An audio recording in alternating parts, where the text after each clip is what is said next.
Sir జై శ్రీకృష్ణ. మీ video చూశాను, బాగుంది. బాగుందా? స్కూల్ జరిగినది. మీరు ఎక్కడ ఫెయిల్ కాదు హరే సార్, ఎక్కడ Krishna pass. Sir. Hare Hare Krishna. Krishna sir. మీ జై చాట్ వీడియో శ్రీకృష్ణ అండి. బాగుంటుంది. జై శ్రీకృష్ణ. వాక్ అని జై మీ శ్రీకృష్ణ. వాగ్దాడికి బాగుంటుంది సార్.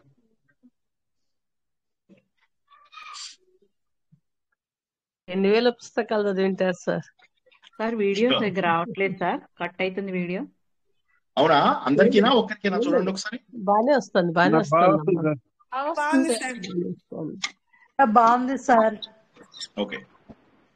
నెట్ అయిపోయింటే నెట్ వేసుకోవాలి సార్, అందుకని వీడియో రావాలి సరిగా. నెట్ ఒకవేళ వాడింటారు కదా, ఒక 19 రూపాయలు జియో అయితే 19 రూపాయలు వేసుకోవచ్చు అట్లా. నెట్ మన ఉంది, వస్తుంది. డేటా ఉందండి, రెండు ఉన్నాయి. జై శ్రీకృష్ణ మన స్టూడెంట్స్ నెట్ చాలా వాడతారు. వాళ్ళకి నా ప్రవచనం 1 గంట, మిగతా 23 గంటలు పాపం ఎంత కావాలా నెట్. అవును సార్. అట్లా ఏం లేదు సార్. వీడియోలు మీకు వినాలంటే కావాలి కదా సార్ మరి. ఓహో, నా వీడియోలు చూడడానికే వాడుతున్నారా? అయితే సరేలేండి. అవును sir. Wonderful wonderful. Sir download చేసుకుంటే సిగ్నల్ లేకపోయినా వస్తుందా సార్? డౌన్లోడ్ చేసుకోవచ్చు. యాక్చువల్ గా మీకు మల్టిపుల్ మెథడ్స్ చెప్తాను చూడండి. ఫస్ట్ ఏంటంటే అంటే ఇంటర్నెట్ అన్లిమిటెడ్ ఉన్న వాళ్ళకి సరే నో ప్రాబ్లం, డైరెక్ట్ గా చూడొచ్చు. కాకపోతే మీరు ఏం చేయొచ్చు అంటే దాన్ని డౌన్లోడ్ చేసుకోవచ్చు. ఎవరికైతే మీకు ఇది ఉంటుందో, ఏమంటారు దాన్ని, ఎవరైతే ప్రీమియం తీసుకుంటారో వాళ్ళు డౌన్లోడ్ చేసుకొని పెట్టేసుకోవచ్చు. అది వాచ్ లిస్ట్ లో పెట్టుకుంటే అప్పుడు మీకు ఇంటర్నెట్ అవసరం ఉండదు. ఇంకా మీకు ఇంటర్నెట్ లేని టైంలో కూడా చూసుకోవచ్చు. అది అయితే రెండోది ఏంటంటే మెథడ్స్, వేరే మెథడ్స్ ఉంటాయి. అంటే ఏంటి, వాటిని కొన్ని టూల్స్ ఉంటాయి అన్నమాట. ఆ టూల్స్ ద్వారా మీరు వీడియోని ఆడియోస్ గా కన్వర్ట్ చేసుకొని అవి కూడా పెట్టుకున్నారు అనుకోండి, అప్పుడు ఇంకా ఈజీ అవుతుంది మీకు. అప్పుడు ఏమవుతుందంటే మీరు ఆడియో ఫైల్స్ వింటే సరిపోతుంది కదా, లేకపోతే మాట మాటకి నా ఫేస్ చూడాలంటే కూడా కొద్దిగా ఇబ్బంది. సో అయ్యో అదేం లేదు సార్. ఇదే జోక్ అంటున్నా, అంటే ఏం లేదు, ఫైల్ సైజ్ తక్కువ ఉంటుంది, ఆడియోది ఫైల్ సైజ్ తక్కువ ఉంటుంది.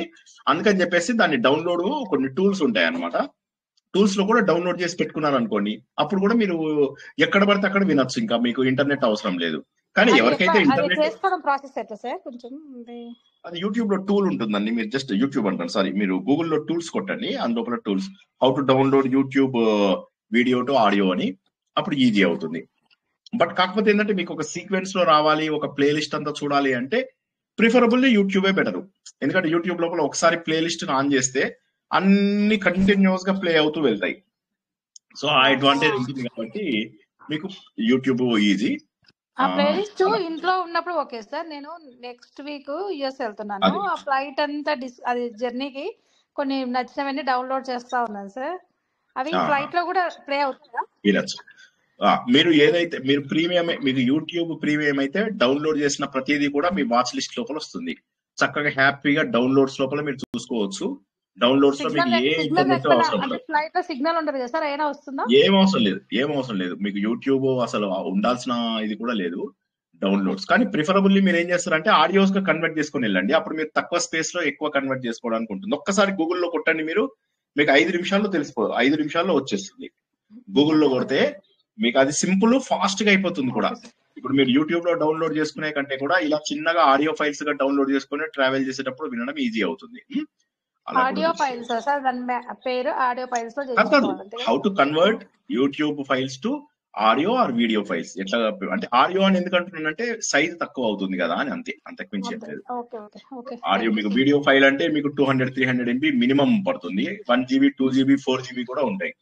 అలా కాకుండా మీకు ఆడియో అయితే మీకు 200 MBలో 300 MBలోనే అయిపోతుంది కదా. అట్లాగా ఇంకా తక్కువ కూడా అవుతుంది, 100 MBలో 50 MBలో కూడా అయిపోతుంది ఒక్కొక్కసారి. Thank you sir. ఓకే, ప్రారంభించుకుందామా? 2 నిమిషాలు ఉంది ఇంకా.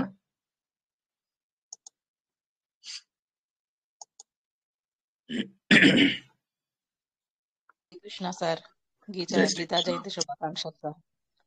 థ్యాంక్స్ అండి, మీకు కూడా ధన్యవాదాలు. అందరికీ కూడా గీతా జయంతి శుభాకాంక్షలు. జై శ్రీకృష్ణ సార్, బాగుంది సార్ మీ టాక్ విన్నాం, బాగుంది సార్. పిల్లలు చాలా సరదాగా ఉన్నారు అనేది బాగుంది సార్. పిల్లలందరూ పాపము అంతమంది స్పీచ్లు ఇస్తే అలా ఆవులిస్తున్నారు అసలు. వాళ్ళకంటే ఇప్పుడు పెద్దవాళ్ళు అయితే కనీసం ఇలా కళ్ళు మూసుకొని ఇలా ఆవులించినా కూడా మింగేస్తారు ఉంటారు. కానీ చిన్నపిల్లలు అలా కాదు కదా, హార్డ్ ఆవులించేస్తున్నారు. వాళ్ళు ఎలా ఆవులిస్తున్నారంటే అసలు ఒక్కొక్కడు ఆవులిస్తే మళ్ళీ ముయ్యడానికి 10 నిమిషాలు పడుతుంది, అలా ఆవులిచ్చేస్తున్నారు. ఎందుకంటే నాకంటే ముందు వీళ్ళందరూ 2 నిమిషాలు, ఒక్కొక్క నిమిషం మాట్లాడాల్సిన వాళ్ళందరూ కూడా కొద్దిగా ఎక్కువసేపు మాట్లాడుతున్నారు. అందరూ చెప్పిందే చెప్తున్నారు, శ్లోకాలు చదవండి, శ్లోకాలు పారాయణం చేయండి, ఒకే మాట చెప్తున్నారు. చెప్తూ ఉన్నారు. ఇంతలోకి ఒక స్వామిని పిలిచారు. ఆయనకి కొద్దిసేపు టైం ఇస్తే ఆయన చాలా సేపు తినేశారు. ఆయననే 40-45 మినిట్స్ మాట్లాడేసేసారు. నాకు 35, నేను యాక్చువల్ గా 35 మినిట్స్ మాట్లాడాలి. నేను ఆ పిల్లల పరిస్థితి, పెద్దల పరిస్థితి చూసి నేను ఇక 16 నిమిషాలలో ముగించేశాను అన్నమాట. సరే పర్వాలేదులేండి, నాకు అదేమి ఇది రాదు కానీ చెప్పదలుచుకున్న ముఖ్యమైన 4 ముక్కలు చెప్పాను అన్నమాట. మేనేజ్ చేయగలరు, మీరు మేనేజ్ చేయగలరు, మీరు అది ప్రిసైజ్ గా కూడా ఎలాబరేట్ గా కూడా మేనేజ్ చేయగలరు కదా. జై శ్రీకృష్ణ. మణి గారు ఏదో అంటున్నారు, సారీ. అన్ని కవర్ చేశారు అయినా కూడా అలా అంటారా? ఓకే ఓకే ఓకే, ప్రారంభించుకుందాం. అంతరాయ తిమిరోపశాంతయే శాంత పావనమచించ వైభవం తం నరం వపుషి కుంజరం ముఖే మన్మహే కిమపి తుందిలం మహః వసుదేవసుతం దేవం కంస చాణూరమర్ధనం దేవకీ పరమానందం కృష్ణం వందే జగద్గురుం శ్రీకృష్ణం వందే జగద్గురుం జననీ జన్మభూమిశ్చ స్వర్గాదపి గరీయసి మాతృదేవో భవ. భగవద్బంధువులకు, ఆత్మస్వరూపులకు, సత్యాన్వేషులకు స్వాగతం, సుస్వాగతం. పరమ పవిత్రమైనటువంటి దినం భగవద్గీత జయంతి. ఇదేమిటి, పుస్తకాలకు కూడా జయంతి ఉంటుందా? ఉంటుంది. ఎందుకంటే మహాభారతంలోని మధ్య భాగమైనటువంటిది, భీష్మ పర్వంలో ఉన్నటువంటి 18 అధ్యాయాలు, ఏవైతే 25 నుంచి 42 వరకు ఉన్నాయో ఆ 18 అధ్యాయాలని ఒక ప్రత్యేకమైన పుస్తకం లాగా మనము బయటికి తీసాము. అదే భగవద్గీత. మహాభారతం అనేటటువంటిది వేద సమానం, పంచమ వేదం. అందులోపల ఏమున్నాయి? అన్ని యయాతి చరిత్ర, శకుంతల దుష్యంతుల చరిత్ర, నలదమయంతుల చరిత్ర, తర్వాత మనకు సనత్ సుజాతీయము, విదుర నీతులు, విష్ణు సహస్రనామాలు, శివ సహస్రనామాలు, భగవద్గీత, ఇలాగా మనకు తెలిసినటువంటి అన్ని గ్రంథాలు కూడా మహాభారతంలోనివే. వీటన్నిటి యొక్క సంకలనం. అందుకోసమే అది 1,00,000 శ్లోకాల గ్రంథమైంది. అయితే ఈ భగవద్గీత ఒక్కటి ప్రత్యేకంగా ఎందుకు చెప్పారు అంటే, ఈ భగవద్గీత అనేటటువంటి మన జీవితాన్ని మారుస్తూ ఉంది. మన జీవితం మారాలి అంటే భగవద్గీత తప్పనిసరి. అయితే భగవద్గీత ఒక్కటే ఎందుకు, దీనికి క్లుప్తంగా మనము తెలుసుకుందాం. ఇంతకుముందు తెలుసుకున్నవి చాలా ఉన్నాయి కాబట్టి ఈ రోజు మనం 20 నిమిషాలలో ముగించాలి దీని సమ్మరీ. కాబట్టి ఆ 20 నిమిషాల తర్వాత ఒక 5 నిమిషాలు టైం ఇస్తాను ప్రశ్న జవాబులకు, అప్పుడు మీరు అడగవచ్చు. ఒక్కటి గుర్తుంచుకోండి ఏంటంటే, మనకున్నవి 3 లేయర్స్. మొదటిది వేదాలు. ఈ వేదాలు అందరికి అర్థం కాలేదు కాబట్టి 180 పురాణాలు రాశారు. అందులో 18 మహాపురాణాలు పాపులరు. ఈ పురాణాల తర్వాత మనకు వచ్చినటువంటివి మహాభారతము, అంతకు ముందే వచ్చినటువంటి రామాయణము. సో రామాయణ మహాభారతాలు అత్యంత సులభంగా ఉంటాయి. పురాణాలు పర్వాలేదు. అన్నిటికంటే గొప్పవి వేదాలు. కానీ వేదాలు అర్థం చేసుకోవడం కష్టం. కానీ ఈ వేదాలలో చివరి భాగం ఏదైతే ఉందో అక్కడ మన జీవితంలో ఏం చేయాలో అవన్నీ పెట్టేశారు. మళ్ళీ ఒకసారి చెప్తున్నాను, జాగ్రత్తగా వినండి. వేదాలలో చివరి భాగం మన జీవితంలో ముఖ్యం. కాబట్టి ఆ చివరి భాగాలనంతా తీసుకుని వాటిని ఉపనిషత్తులు అంటారు. వేదాల యొక్క చివరి భాగాలు ఏవైతే ఉన్నాయో అవి ఉపనిషత్తులు.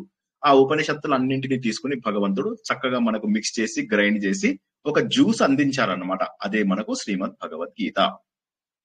ఈ గీత మన గీత మారుస్తుంది. మనం ఇంతకు ముందు అనుకున్నట్టుగా భగవంతుడు గోపికల కోసం మురళీగానం ఇచ్చినట్టుగా మనకు గీతాగానం అందించారు. అందువల్ల ఇది అమోఘమైనటువంటిది. అయితే ఏంటి ఇందు లోపల గొప్ప ఏంటి? ఓకే, భగవద్గీతలోకి వెళ్లే ముందు మళ్ళీ ఒక చిన్న మాట చెప్పాలి. కర్మయోగం, భక్తి యోగం, జ్ఞాన యోగం, రాజయోగం. ఓకే, కర్మయోగం మనం ఏ పని చేసినా కర్మ అంటారు సింపుల్ గా. ఓకే, చాలా జాగ్రత్తగా వినండి ప్లీజ్. కొద్దిగా ఒక 20 నిమిషాలు విన్నారంటే భగవద్గీత మళ్ళీ లైఫ్ లోపల మీకు ఇంకా కన్ఫ్యూజన్ ఉండదు. మనం చేసే ప్రతి పని కర్మ. కానీ కర్మని యోగం అంటున్నాడు అంటే ఏంటి అంటే, కర్మను ఏదో గొప్ప పనిగా మార్చాలి. యోగం అంటే గొప్ప పని, కర్మను గొప్పగా మార్చాలి. అదేంటో తెలుసుకుందాం. అది మొదటి భాగం. రెండవది భక్తి యోగం. భక్తి యోగం అంటే ఏంటి? ప్రేమించడం, భగవంతుణ్ణి ప్రేమించడం. అది కూడా ఒక ఉపాయము. యోగము అంటే ఉపాయము, ఒక గొప్ప పని. అలా మార్చుకోవాలి. రెండోది అయిపోయింది. మూడోది జ్ఞాన యోగము. జ్ఞానము అంటే ఏంటి?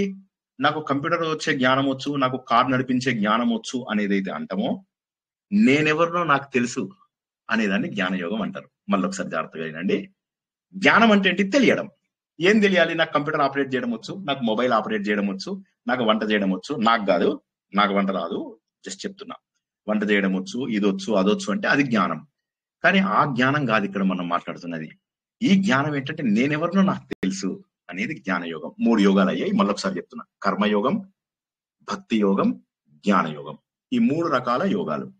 వీటికి ఒక సపోర్టింగ్ యోగం ఇచ్చారు, దాన్ని రాజయోగం లేదా ధ్యానం. ధ్యానం అంటే మెడిటేషన్. ధ్యాన యోగం అని మొత్తం 4 యోగాలు: కర్మయోగం, భక్తి యోగం, రాజయోగం, జ్ఞాన యోగం. ఒక్కసారి 4 వినని వాళ్ళు, డౌట్ ఉన్న వాళ్ళు అడగండి క్విక్ గా, 30 సెకండ్స్. కర్మయోగం ఒక్కసారి చెప్పరా సార్? కర్మ అంటే పని, చేసే పని. ఆ పనిని మనం యోగంగా ఎలా మార్చుకోవాలి అంటే గొప్ప పనిగా ఎలా మార్చుకోవాలి తెలుసుకుంటాం. ఒక 5 minutes లో తెలుసుకుంటాం. ఈ 4 అయితే రాసుకున్నారు కదా అందరూ. మొదటిది కర్మ, తర్వాత భక్తి. ఈ భక్తితో పాటు ఒక సపోర్టింగ్ టూల్ రాజయోగము, లాస్ట్ లో వచ్చేది జ్ఞానయోగం. సో చివరికి ఏమొచ్చింది? కర్మ, భక్తి, రాజయోగము, జ్ఞానయోగం. సో అన్ని కూడా ఎందులో కలిసిపోతున్నాయి చెప్పండి? జ్ఞానంలో జ్ఞానంలో కలిసిపోతున్నాయి. సో అన్నిటికంటే కూడా అది కర్మ, భక్తి, రాజ, జ్ఞాన ఎందులో కలిసిపోతున్నాయి? ధ్యానంలో. జ్ఞానంలో కలిసి అంతవరకు గుర్తుంచుకోండి. భగవద్గీతని ఇలాగే ఆర్గనైజ్ చేస్తారు. ఎలా ఆర్గనైజ్ చేస్తారు? మొదటి 6 అధ్యాయాలు ఏవైతే ఉన్నాయో ఇవి కర్మ గురించి చెప్తాయి. ఓకే, ఇందులో ఉన్నటువంటి 6 అధ్యాయాలు కర్మయోగం అయినప్పటికీ కూడా 6వ చాప్టర్ ని రాజయోగం అంటారు. ఓకే, రాసుకునే వాళ్ళు రాసుకోండి, అర్థం చేసుకునే వాళ్ళు అర్థం చేసుకోండి. మొదటి 6 చాప్టర్స్ కర్మయోగం అంటే దీన్ని కర్మ షట్కం అంటారు. షట్కం అంటే 6. ఓకేనా? ఈ 6లో ఈ 6వ చాప్టర్ ఏదైతే ఉన్నదో దీన్ని ఆత్మ సంయమన యోగము లేదా ధ్యాన యోగము అని అంటారు. దీన్నే రాజయోగము అని కూడా అంటారు. సో ఇప్పుడు మనకు 6లోనే 2 వచ్చేసాయి. కర్మయోగం వచ్చేసింది, ధ్యాన యోగం కూడా వచ్చేసింది. అర్థం కాని వాళ్ళు అడగండి quick, 10 seconds. Sir 6th chapter ఆత్మ సంయమ యోగము, దాన్నే ధ్యాన యోగం అంటారు, రాజయోగం అని కూడా అంటారని చెప్తున్నారు. ఇది కొత్త పాయింట్ సార్. ఓకే, అందరికి అర్థమైందా? ఇంకెవరికి ఏం డౌట్స్ లేవు కదా? Very good. 7, 8, 9 కర్మయోగంలోనే మనకు రాజయోగం కూడా వచ్చింది. కరెక్ట్. ఇప్పుడు 7, 8, 9, 10, 11, 12 ఈ ఇందు లోపల ఏంటంటే మనకు వచ్చినటువంటి దాన్ని భక్తి యోగము అంటారు. భక్తి షట్కము అనాలి. షట్ అంటే 6. సో భక్తి షట్కం. ఈ భక్తి షట్కం లోపల ఏమొచ్చింది? భక్తి అంటే ప్రేమించడం, దేవుణ్ణి ఎలా ప్రేమించాలి అనే విషయం మనకు తర్వాత 6 చాప్టర్స్ లో తెలుస్తుంది. 13, 14, 15, 16, 17, 18 ఇది జ్ఞాన షట్కము. క్లియర్ గా లేని వాళ్ళు అడగండి, 10 seconds. భక్తి యోగం, భక్తి యోగం వచ్చేయాలి. 6, 6, 6, 6, 6, 6. మొదటి 6 కర్మ, తర్వాత 6 భక్తి, తర్వాత 6 జ్ఞానం. కర్మలోనే మనకు రాజయోగం కూడా ఇంక్లూడ్ అయి ఉంది, మెడిటేషన్ కూడా ఇంక్లూడ్ అయి ఉంది. ఓకేనా? క్లియర్? అందరికి క్లియరేనా? రాజయోగం భక్తి సపోర్టింగ్ అని అన్నారు కదా. భక్తి యోగానికి సపోర్టింగ్ గా ఉండడానికి అని చెప్పి మనకు చెప్తాం. అది అందులోకి వస్తాం. ఒక్కసారి ముందు ఈ సీక్వెన్స్ అందరూ గుర్తించండి. 6 అధ్యాయాలు కర్మయోగము, 7, 8, 9, 10, 11, 12 భక్తి యోగము, 13, 14, 15, 16, 17, 18 ఇవేంటి? జ్ఞాన యోగము. 19 ఏందండి? ఏం లేదు. 19 కూడా ఉంది అని ఎవరైనా అన్నారంటే వాళ్ళకి భగవద్గీత తెలియదని అర్థం. 19 మోక్షం సార్. 17, 18 కూడా జ్ఞాన యోగంలోకి వస్తాయి. అపెండిక్స్ అని చెప్తారు కదా సార్. అపెండిక్స్ చాప్టర్స్ కానీ జ్ఞాన యోగంలోకి వస్తాయి అవి. రాజయోగం ఒక చాప్టరేనా? ఒక చాప్టరే ఉంది. అందుకోసమని భగవంతుడు ఏం చేశాడు? భగవద్గీత అయిపోయిన తర్వాత ఒక 30 ఏళ్ల తర్వాత అర్జునుడు అంటాడు అనమాట, నాకు మళ్ళీ మొత్తం భగవద్గీత చెప్పవా అంటాడు. అప్పుడు అంటాడు, లేదు లేదు నీకు రాజయోగం చెప్తాను అని చెప్పేసి దాన్ని ఉత్తర గీత అంటారు అని చెప్పి మనం తెలుసుకున్నాం. ఓకేనా? ఆ ఉత్తర గీత చాలా పెద్దది, 4 అధ్యాయాలు. మనం దాన్ని 17, 18 వారాల పాటు తెలుసుకున్నాం కదా. ఇంతవరకు 4 అర్థమైతే చెప్పండి. ఈ 4 డీటెయిల్ గా వెళ్తున్నాం మనం. క్లియరా కాదా? ఏ చాప్టర్స్ ఏంటో అర్థమైపోయిందా? ఓకే, ఇప్పుడు మనము ఒక్కొక్కటి తెలుసుకోవడానికి ప్రయత్నం చేద్దాం. ముందు ఏం జరిగింది అసలు? ఏం జరిగింది అంటే అర్జునుడు బాధపడుతున్నాడు. యుద్ధం చేయడానికి ఎదురుగా ఉన్న వాళ్ళందరూ ఎవరు? తను చాలా ప్రేమించే వ్యక్తులు. అది కాకేంటి, మనం ఏదైనా గొప్ప చెప్పుకోవాలన్నా, లేకపోతే ఎవరి దగ్గరైనా మన దర్జా ఇవన్నీ చూపించుకోవాలన్నా చుట్టాలు ఉండాలి. ఎవరి దగ్గర ఎవరి కోసం అయితే ఈ సంపదలన్నీ మనం తినడానికి కాదు కదా. మనం దీనికి ఒక ఉదాహరణ కూడా తెలుసుకున్నాం. చంద్రలోకం లోపల ఎవ్వరుండరు, మన చుట్టాలు ఉండరు, ఫ్రెండ్స్ ఉండరు, ఎవరుండరు అనుకుందాం. చంద్రలోకం లోపల మనకు ఒక పెద్ద బంగళా, 4 లేన్ల రోడ్లు, ఒక పెద్ద కారు, విమానం లాంటి కారు ఇస్తే మనం అక్కడ ఉంటామా? ఉండము. ఎందుకంటే చూపించుకోవడానికి మనుషులు ఉండాలి, పంచుకోవడానికి మనుషులు ఉండాలి. పంచుకోవడానికి, చూపించడానికి. మన అవసరాలు తీరిన తర్వాత, రోటీ కపడా మకాన్ అయిపోయిన తర్వాత ప్రతిదీ కూడా మనకి ఎందుకు కావాలి అంటే అవతల వాళ్ళకి చూపించుకోవడానికి మాత్రమే. లగ్జరీస్ అన్ని కూడా, నేను మొన్న వెళ్ళాను, అక్కడ నాకు దేవుడి దర్శనం చాలా గొప్పగా అయింది. ఏమైంది, వాళ్ళు తెలిసిన వాళ్ళు ఉన్నారు, వాళ్ళు లోపలికి తీసుకెళ్లారు, ఇలా మాట్లాడుకుంటుంటారు. వాడు ఆ లోపలికి వెళ్ళి దండం పెట్టుకున్నందుకు కాదు ఆనందం, అది బయట వచ్చి అందరికి గొప్పలు చెప్పుకోవడానికి. తప్పుల గురించి పక్కన పెట్టేసేయండి. ప్రస్తుతం ఏంటంటే అర్జునుడు చూస్తాడు ఎవరి దగ్గర చెప్పుకోవాలి. అందులో ఎవరు ఎంతో ప్రేమించినటువంటి మనుషులందరూ ఉన్నారు అక్కడ. వీరందరి ముందు నేను ఎలాగా, వారందరికీ పిండాలు ఎవరు పెడతారు చనిపోతే, ఆడవాళ్ళ సంగతి ఏంటి, వాళ్ళు రెండో పెళ్లి చేసుకుంటే పిల్లల సంగతి ఏంటి, ఎవరు పిండాలు పెడతారు, ఏం జరుగుతుంది. అన్ని వర్ణాలు కలిసిపోయినట్లయితే అసలు వర్ణ ఆశ్రమాలు మిగులుతాయా? ఇవన్నీ బాధపడుతూ కృష్ణుడితో అంటాడు, నీకేంటయ్యా, నీ వంశం కాదు ఈ వాష్ణయ్య, నీ వంశం కాదు, ఇది మా వంశం అని చెప్పి మళ్ళీ కృష్ణుడి మీద 2 సెటైర్లు వేస్తాడు. కృష్ణుడు ఏం మాట్లాడు, నవ్వుతూ ఊరుకుంటాడు. చివరికి అర్జునుడు ఏం చేస్తాడు, చేతిలోంచి బాణాలు తీసి అలా పారేస్తాడు. మామూలుగా అయితే పడిపోయాయని అంటారు, కానీ యాక్చువల్ గా పారేస్తాడు. పారేసేసి ఆ ముగ్గురు కూర్చుంటారు, రథం లోపల ముగ్గురు కూర్చుంటారు. ఇక్కడ రథసారథి, ఇక్కడ యుద్ధం చేసేవాడు, ఈ వెనక ఒక సేవకుడు ఉంటాడు. గదయిరా అంటే వాడు గద ఇస్తాడు, బాణం బాణం, కత్తి కత్తి, అట్లా అన్ని అందిస్తూ ఉంటాడు అనమాట. ఆ 3వ వాడు కూర్చునే దగ్గరికి వెళ్ళిపోయి కూర్చొని విషాదంగా ఉండిపోతాడు అనమాట. ఉండిపోగానే శ్రీకృష్ణుడు ఎన్నిసార్లు మాట్లాడతాడు ఫస్ట్ చాప్టర్ లో శ్రీకృష్ణుడు? అసలు మాట్లాడు సార్, మాట్లాడాడు అసలు మాట్లాడు. సో ఎందుకంటే ఒక వ్యక్తి తమస్సులో ఉన్నప్పుడు మాట్లాడకూడదు, ఒక వ్యక్తి తమస్సులో ఉన్నప్పుడు మాట్లాడకూడదు, అంధకారంలో ఉన్నప్పుడు మాట్లాడకూడదు, మూర్ఖంగా ఉన్నప్పుడు మాట్లాడకూడదు. అందుకని చెప్పి మొదటి చాప్టర్ లో మాట్లాడు. రెండో చాప్టర్ లోపల అర్జునుడు ఏమంటాడంటే, ఏంటి అసలు ఎలా చంపుతాం తెలుసా, ఎలా చంపుతామయ్యా, ఏం కష్టం ఇది, ఎదురుగా ఉన్నది ఎవరు అనుకుంటున్నాం, మా తాతగారు, మా గురువు గారు, ఎలా చంపుతాం, ఇది చాలా కష్టము అనగానే ఊరుకుంటాడు. అప్పుడు కూడా నవ్వుతూ ఊరుకుంటాడు, చాలా నవ్వుతూ ఉంటాడు శ్రీకృష్ణుడు. అర్జునుడికి వచ్చిన ప్రాబ్లము ప్రపంచంలో మనకు వచ్చిన అన్ని ప్రాబ్లమ్స్ కంటే పెద్దది. అది కాదని ఎవరన్నా కూడా నేను యాక్సెప్ట్ చేయను. మన జీవితంలో ఫేస్ చేసే అన్ని ప్రాబ్లమ్స్ కంటే కూడా అతిపెద్ద ప్రాబ్లం అర్జునుడికి వచ్చింది. అట్లాంటిది దేవుడు నవ్వుతూ కూర్చున్నాడు. మనం ఏమంటాం, దేవుడా నా మీద నీకు కరుణ లేదా అని ఆలోచిస్తాం. కానీ అలాంటి పరిస్థితులలో కూడా దేవుడు నవ్వుతూ ఉన్నాడు అంటే మనకున్న ప్రాబ్లమ్స్ చాలా చిన్నవి అని గుర్తుంచుకోండి. మొదటి సందేశం అదే. అర్జునుడిని చూసి నవ్వుతూ ఆయన ఏమంటారు అప్పుడు, ఏమిటయ్యా ఇంత పిరికితనం ఎందుకు నీకు, అవన్నీ మాట్లాడతాను. మాట్లాడాక అర్జునుడు అంటాడు, నేను నీ శిష్యుణ్ణి, నువ్వు ఏం చెప్తే అది చేస్తాను, నాకేమీ తోచట్లేదు అంటాడు. అప్పుడైనా సలహాలు ఇవ్వడం మొదలెడతాడు. సో అదన్నమాట. అంటే ఏంటంటే ఉచిత సలహాలు ఎప్పుడు పడితే అప్పుడు ఇచ్చేయకూడదు, ఎందుకంటే అవతల వాడి మూడ్ ఉండదు. అందుకే భగవంతుడు కూడా ఒక మొత్తం పెద్ద చాప్టర్, ఫస్ట్ చాప్టర్ అయ్యేదాకా కామ్ గా ఊరుకున్నారు. సెకండ్ చాప్టర్ లో ఏంటయ్యా అని ఏదో జస్ట్ సంజాయిసి, ఎందుకయ్యా ఏడవదాని గురించి ఎందుకు ఏడుస్తున్నావు, మళ్ళీ వచ్చేసి నేను నీ శిష్యుని, నువ్వు చెప్పి ఏం చేస్తావు అంటే అప్పుడు జవాబు చెప్పాడు భగవంతుడు. చెప్పి అప్పుడు చెప్తాను, నువ్వు ఎవరిని చంపటం లేదు, మనం అంతా కూడా ఆత్మస్వరూపులం అంతా కూడా చెప్తాడు. అతనికి కర్మ చెప్తాడు, క్షత్రియ ధర్మం ఇది తప్పదు, నువ్వు చెయ్యాలి, నువ్వు చనిపోయినా సరే, నువ్వు చనిపోవు కానీ చనిపోయానని అనుకో, అయినా కూడా సరే యుద్ధం చేసి తీరాల్సిందే అని అంటాడు. కానీ అప్పుడు అంతా చెప్పిన తర్వాత ఇదంతా చెప్పేసి రెండో చాప్టర్ లోపల ఏం చేస్తాడంటే భగవంతుడు విపరీతమైనంత జ్ఞానం కూడా ఇస్తాడు. స్థితప్రజ్ఞుడు అంటే ఎవరు, బాధలు పడకుండా ఉండేవాడు, జ్ఞానయోగం అన్నిటికంటే గొప్పది, ఇవన్నీ చెప్పేస్తాడు. అయిపోయింది, రెండో చాప్టర్ తోటి భగవద్గీత అయిపోతుంది. కానీ అర్జునుడికి మెల్లగా డౌట్ స్టార్ట్ అవుతుంది. నువ్వు జ్ఞానయోగం గొప్పది అంటున్నావు, కర్మయోగం ఇక్కడుంది, జ్ఞానయోగం ఇక్కడుంది. నువ్వేమన్నావు, జ్ఞానయోగం గొప్పదన్నావు కదా, సరే నేను కర్మ చేయను, యుద్ధం చేయను. ఏదో రకంగా అర్జునుడు యుద్ధం తప్పించుకుందామని, నేను కర్మ చేయను, ఐ విల్ చూస్ జ్ఞానయోగం. హ్యాండ్ రైజ్ చేస్తాడు ఆయన. అందరు మ్యూట్ లో ఉండాలి ప్లీజ్, అందరు మ్యూట్ లో ఉండాలి ప్లీజ్. జ్ఞానయోగం కావాలి అని చెప్పేసి వెయిట్ చేస్తాడు. ఏంటండి చెప్తుంటే కూడా, జ్ఞానయోగము కావాలని చేయి రైజ్ చేస్తాడు. ఆయన అంటాడు, అలా కాదు, నువ్వు కర్మ ఎందుకు చేయిస్తున్నావు నాతోటి, ఘోరం కదా ఇది అని అనగానే శ్రీకృష్ణుడికి ఏమర్థమవుతుందంటే అర్జునుడికి ఏం అర్థం కాలేదని అర్థమవుతుంది. అర్జునుడు ఏమనుకుంటాడంటే ఏదో రకంగా యుద్ధం తప్పించుకుందాము, జ్ఞానయోగం అంటే ఊరికే ముక్కు మూసుకొని కూర్చోవడం అని అనుకుంటున్నాడు అర్జునుడు. అనుకొని నేను జ్ఞానయోగాన్ని పట్టుకుంటాను అని చెప్తాడు.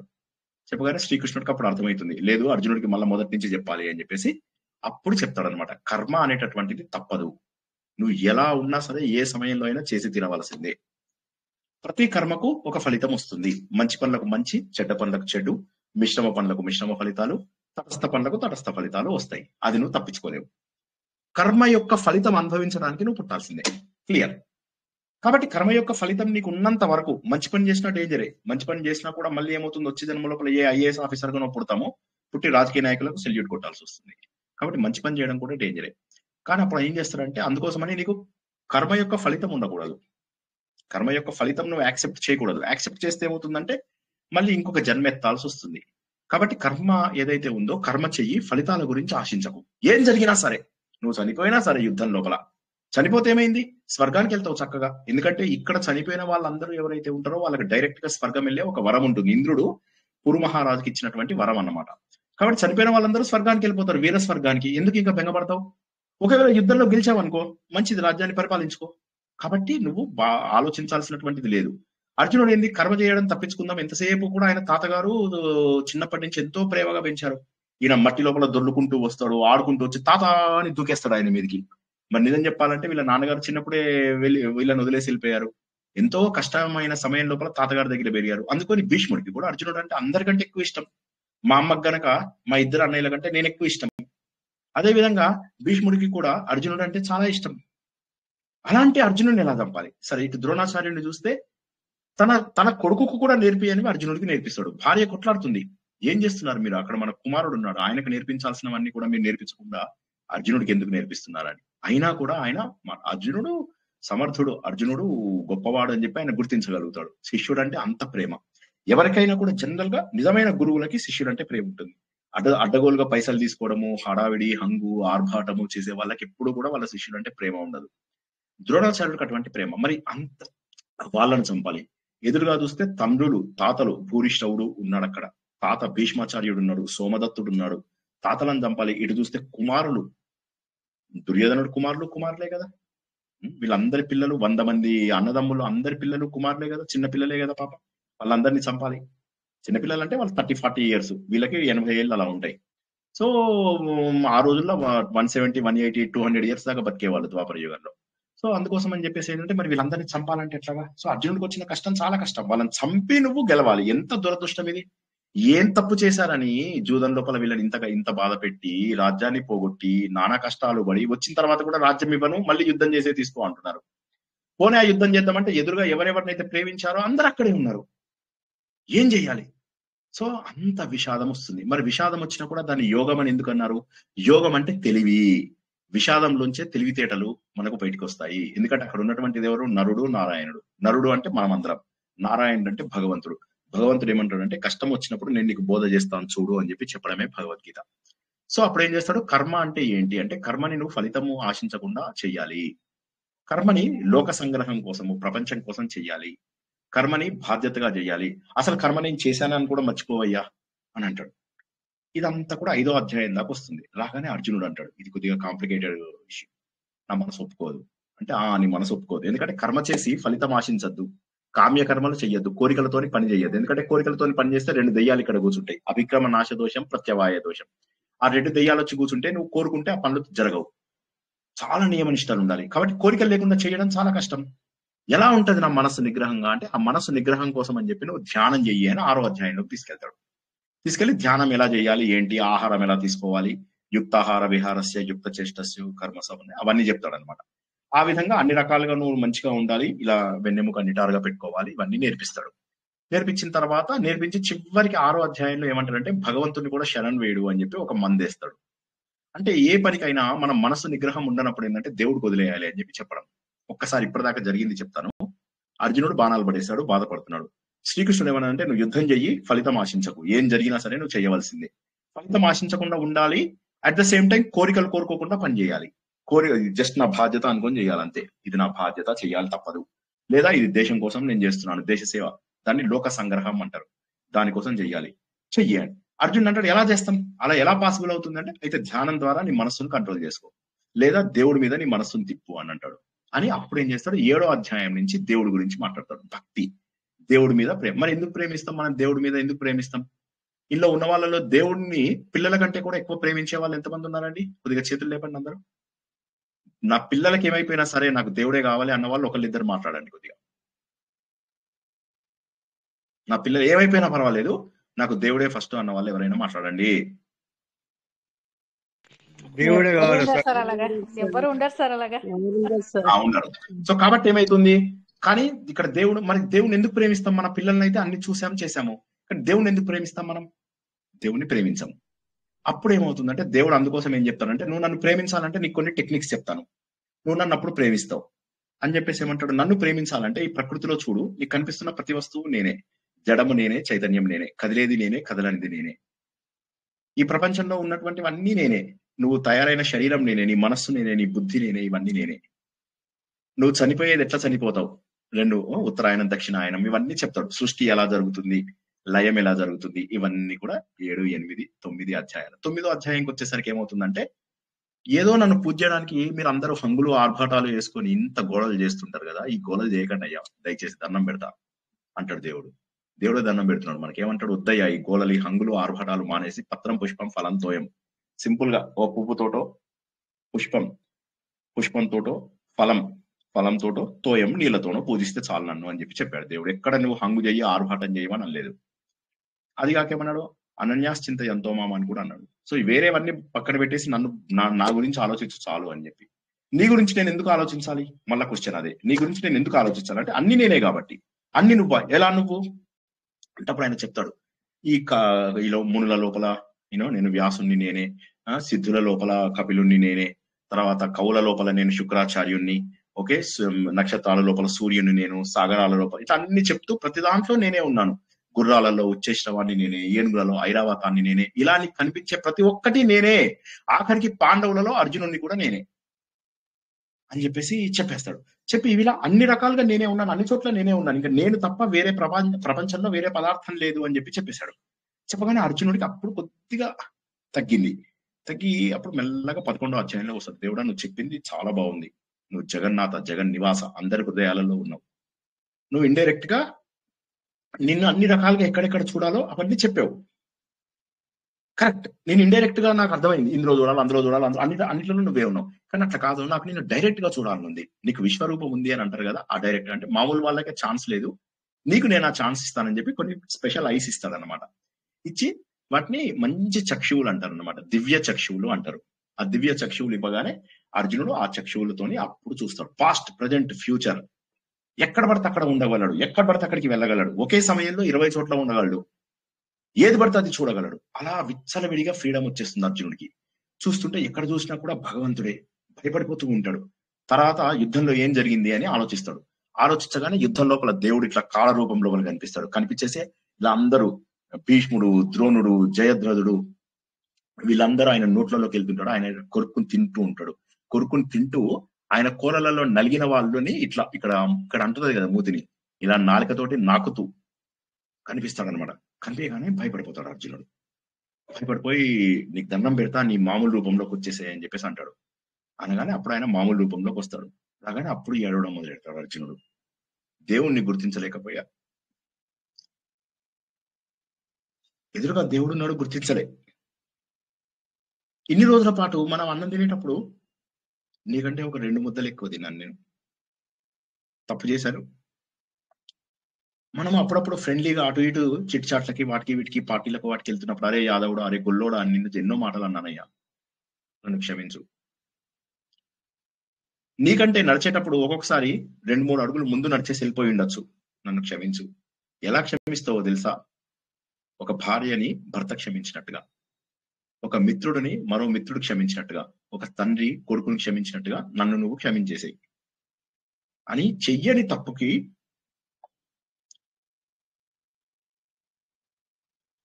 భగవంతుడిని క్షమాపణ కోరుకుంటాడు.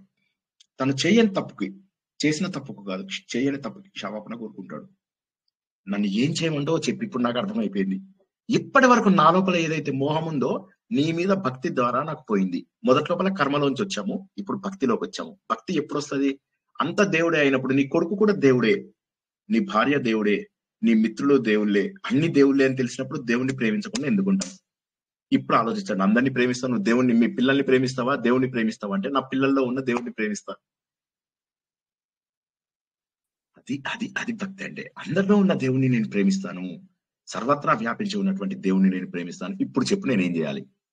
అప్పుడు దేవుడు అంటాడు, నా భక్తుడుగా నేనే పరమపదంగా భావించు, నేనే అన్నిటికంటే గొప్ప, నా కోసమే పనులు చేయి, నువ్వు వేరే వాళ్ళ కోసం చేయకు, నువ్వు ఏ పని చేసినా నా కోసం చేయి. మత్కర్మకృత్, మద్భక్త, మత్పరమ. ఇవి చేసిన తర్వాత నువ్వేం చేస్తావు తెలుసా? నిర్వైర, ఎవరిని ద్వేషించకు. ఎందుకంటే అందరిలో ఉన్నది నేనే. నీకు ఇష్టం లేకపోతే పక్కకి వెళ్ళిపో, కానీ ద్వేషించకు. నీకు అవతల వాడి ప్రవర్తన నచ్చకపోతే పక్క నుంచి వెళ్ళిపో, ద్వేషించకు. చివరిగా ఏమంటాడంటే ఒక మాట, మీ ఎవరికి ఇష్టం లేని మాట, సంఘ వివర్జిత అంటాడు. ముందు జనాలకు దూరంగా ఉన్నవయ్యా అంటాడు. సార్ అట్ట ఎట్లా చెప్తారు సార్, మేము జనాలందరం కలవాలా, కూర్చోవాలా, కబుర్లు చెప్పాలా, ఇవి ఎక్కడ కొన్నారు, అవి ఎక్కడ కొన్నారు, నువ్వు ఎన్ని ప్లాట్లు కొన్నావు, నువ్వు ఎక్కడ కొన్నావు, నీ కార్ ఎక్కడ కొన్నావు, నీ చీరలు ఎక్కడ కొన్నావు, నగలు ఎక్కడ కొన్నావు, వీడి ఇంట్లో ఏమైందో తెలుసా, వాడి కూతురు ఎవరితో వెళ్ళిపోయిందో తెలుసా, ఇవి మాట్లాడాలి కదా సార్. ఎట్లా సార్ సంఘ వివర్జిత అంటే ఎట్లా? సంఘ వివర్జిత దేవుడు చెప్పిన లక్ష్యం. దేవుడి మాటలు కూడా వినము అంటే అది మీ ఇష్టం. సంఘ వివర్జిత, అందరికి దూరంగా ఉండాలి అని చెప్పేసి చెప్తాడు. చెప్పగానే ఒక్కసారిగా అర్జునుడు కరెక్టే, మరి అయితే భక్తుడు అంటే ఎవరు అసలు అనగానే అప్పుడు ఈ మొత్తం అన్ని అధ్యాయాలలో చెప్పిన వాటి లోపల 35 లక్షణాలు చెప్తాడు. అందులోపల మీ అందరికీ తెలిసినవే మొత్తం చెప్పాను నేను. అద్వేష్ట సర్వభూతానం మైత్ర కరుణయే వచ నిర్మమో నిరహంకార గాని, ఉదాసీన ఇవి గాని, ఇట్లా అన్ని రకాలుగా చెప్తాడు. సమశీతో ఏంటది, సమశత్రౌచ మిత్రచ తథా మానాపమానయో, ఇవన్నీ కూడా చెప్తాడు. ఇప్పుడు అంటాడు అనమాట, మరి నేను రూపంతో పూజించాలా, రూపం లేకుండా పూజించాలా? ఇప్పుడు నేను 10th చాప్టర్ లోనేమో నువ్వు అన్ని రూపాలలో చూశాను. ఏ రూపం అంటే చెప్పలేను నేను. నువ్వు కాకిలాగా ఉంటావా, కుక్కలాగా ఉంటావా, నక్కలాగా ఉంటావా, సింహంలాగా ఉంటావా, మనిషిలాగా ఉంటావా, దేవత, అన్ని రకాలలో నువ్వే ఉన్నావు. సో నిరాకారం గొప్పదా, లేకపోతే ఇప్పుడు నేను చూశాను ఒక పెద్ద రూపం, విరాట రూపం, అలా రూపంలో పూజించాలా? అప్పుడు దేవుడు అంటాడు, రూపం లేకుండా పూజించడం కష్టం ఎవరికైనా, రూపం లేకుండా పూజించడం హైయెస్ట్ లెవెల్. ముందు రూపంతో స్టార్ట్ చేసి రూపం లేకుండా ఉండడానికి ప్రయత్నం చెయ్యి. క్లేశోధిక తరస్తేషాం అవ్యక్తాసక్త చేతసాం అవ్యక్త హి గతిర్ దుఃఖం దేహవద్భిరవాప్యతే. కాబట్టి దేహాన్ని కష్టం ఉంటుంది నీకు, దేవుణ్ణి రూపం లేకుండా పూజించాలంటే కష్టం. ప్రపంచంలో అన్ని మతాలలో కూడా దేవుడికి రూపం ఉండదు, మన దాంట్లో కూడా అంతే. కానీ మనకేంటంటే దేవుడి రూపంతో పాటుగా పూజించవచ్చు, ఎందుకంటే సర్వత్రా వ్యాప్తి చెందినటువంటి దేవుడు విగ్రహంలో కూడా ఉంటాడు. కాబట్టి విగ్రహంలో పూజించడం మంచి పద్ధతి, మొదటి పద్ధతి. కానీ అక్కడే ఆగిపోవడం తప్పు పద్ధతి, అక్కడి నుంచి ఎదుగుతూ పోవాలి. చెప్పి ఆ 35 లక్షణాలు భక్తుడికి చెప్తాడు. ఆ 35 లక్షణాల్లో ఒక్క చోట కూడా పూజ చేయి, పునస్కారాలు చేయి, ఇంత పసుపు, ఇంత కుంకుమ, ఇంత కారము దేవుడి మీద చల్లమని ఎప్పుడు అన్నాడు దేవుడు. దేవుడు చెప్పిందల్లా కూడా మనుషులతోని సరిగా ఉండు. ఆధ్యాత్మికత అంటే ఏంటి? మనలో పరిణతి వచ్చి మనం ఒక గుడ్ సిటిజన్ గా మారడమే ఆధ్యాత్మికత. అందరినీ సర్వత్రా ప్రేమించగలగడం, ద్వేషం క్రమ పద్ధతిలో తగ్గించుకోవడము, కామ క్రోధ లోభ మోహ మదమాత్సర్యాలను తగ్గించుకోవడం, అరిషడ్ వర్గాలని. ఆ విధంగా నువ్వు మారాలి అని చెప్పి చెప్తాడు. చెప్పగానే అది 12వ అధ్యాయం అయిపోతుంది. భక్తి షట్కం అనేటటువంటి 6 అధ్యాయాలు పూర్తయ్యాయి. ఇక 13వ అధ్యాయం నుంచి నువ్వెవరు అనే విషయాన్ని తెలియజేస్తాడు భగవంతుడు. ఈ ప్రపంచంలో ఉన్న జడ వస్తువులన్నీ నేనే, చైతన్యం కూడా నేనే. మరి అన్ని నువ్వే అయినప్పుడు మా కర్మలు ఎందుకు ఇలా గాలాయి? ఒకడు బాగున్నాడు, ఒకడు బాలేడు, ఒకడు ఇలా ఉన్నాడు, ఒకడు అలా ఉన్నాడు, ఎందుకు అంటే అప్పుడు దేవుడు సీక్రెట్ చెప్తాడు. ఆ సీక్రెటే మొత్తం భగవద్గీతలో ఇంపార్టెంట్. దాన్నే సాత్విక, రాజసిక, తామసిక గుణాలు, త్రిగుణాలు అంటారు. ఈ త్రిగుణాలు ఏమైతాయంటే, నేను ఎప్పుడు చెప్పే ఎగ్జాంపులే మళ్ళీ చెప్తా. ఈ బాటిల్లో వాటర్ ఉన్నాయి, ఈ వాటర్ కంటే ఇంతకంటే ఎక్కువ తీసుకోవడానికి ఛాన్స్ లేదు. నేను దీని నిండా సాత్విక గుణం కనుక నింపుకుంటే రాజస గుణం, తామస గుణం వచ్చే అవకాశం లేదు.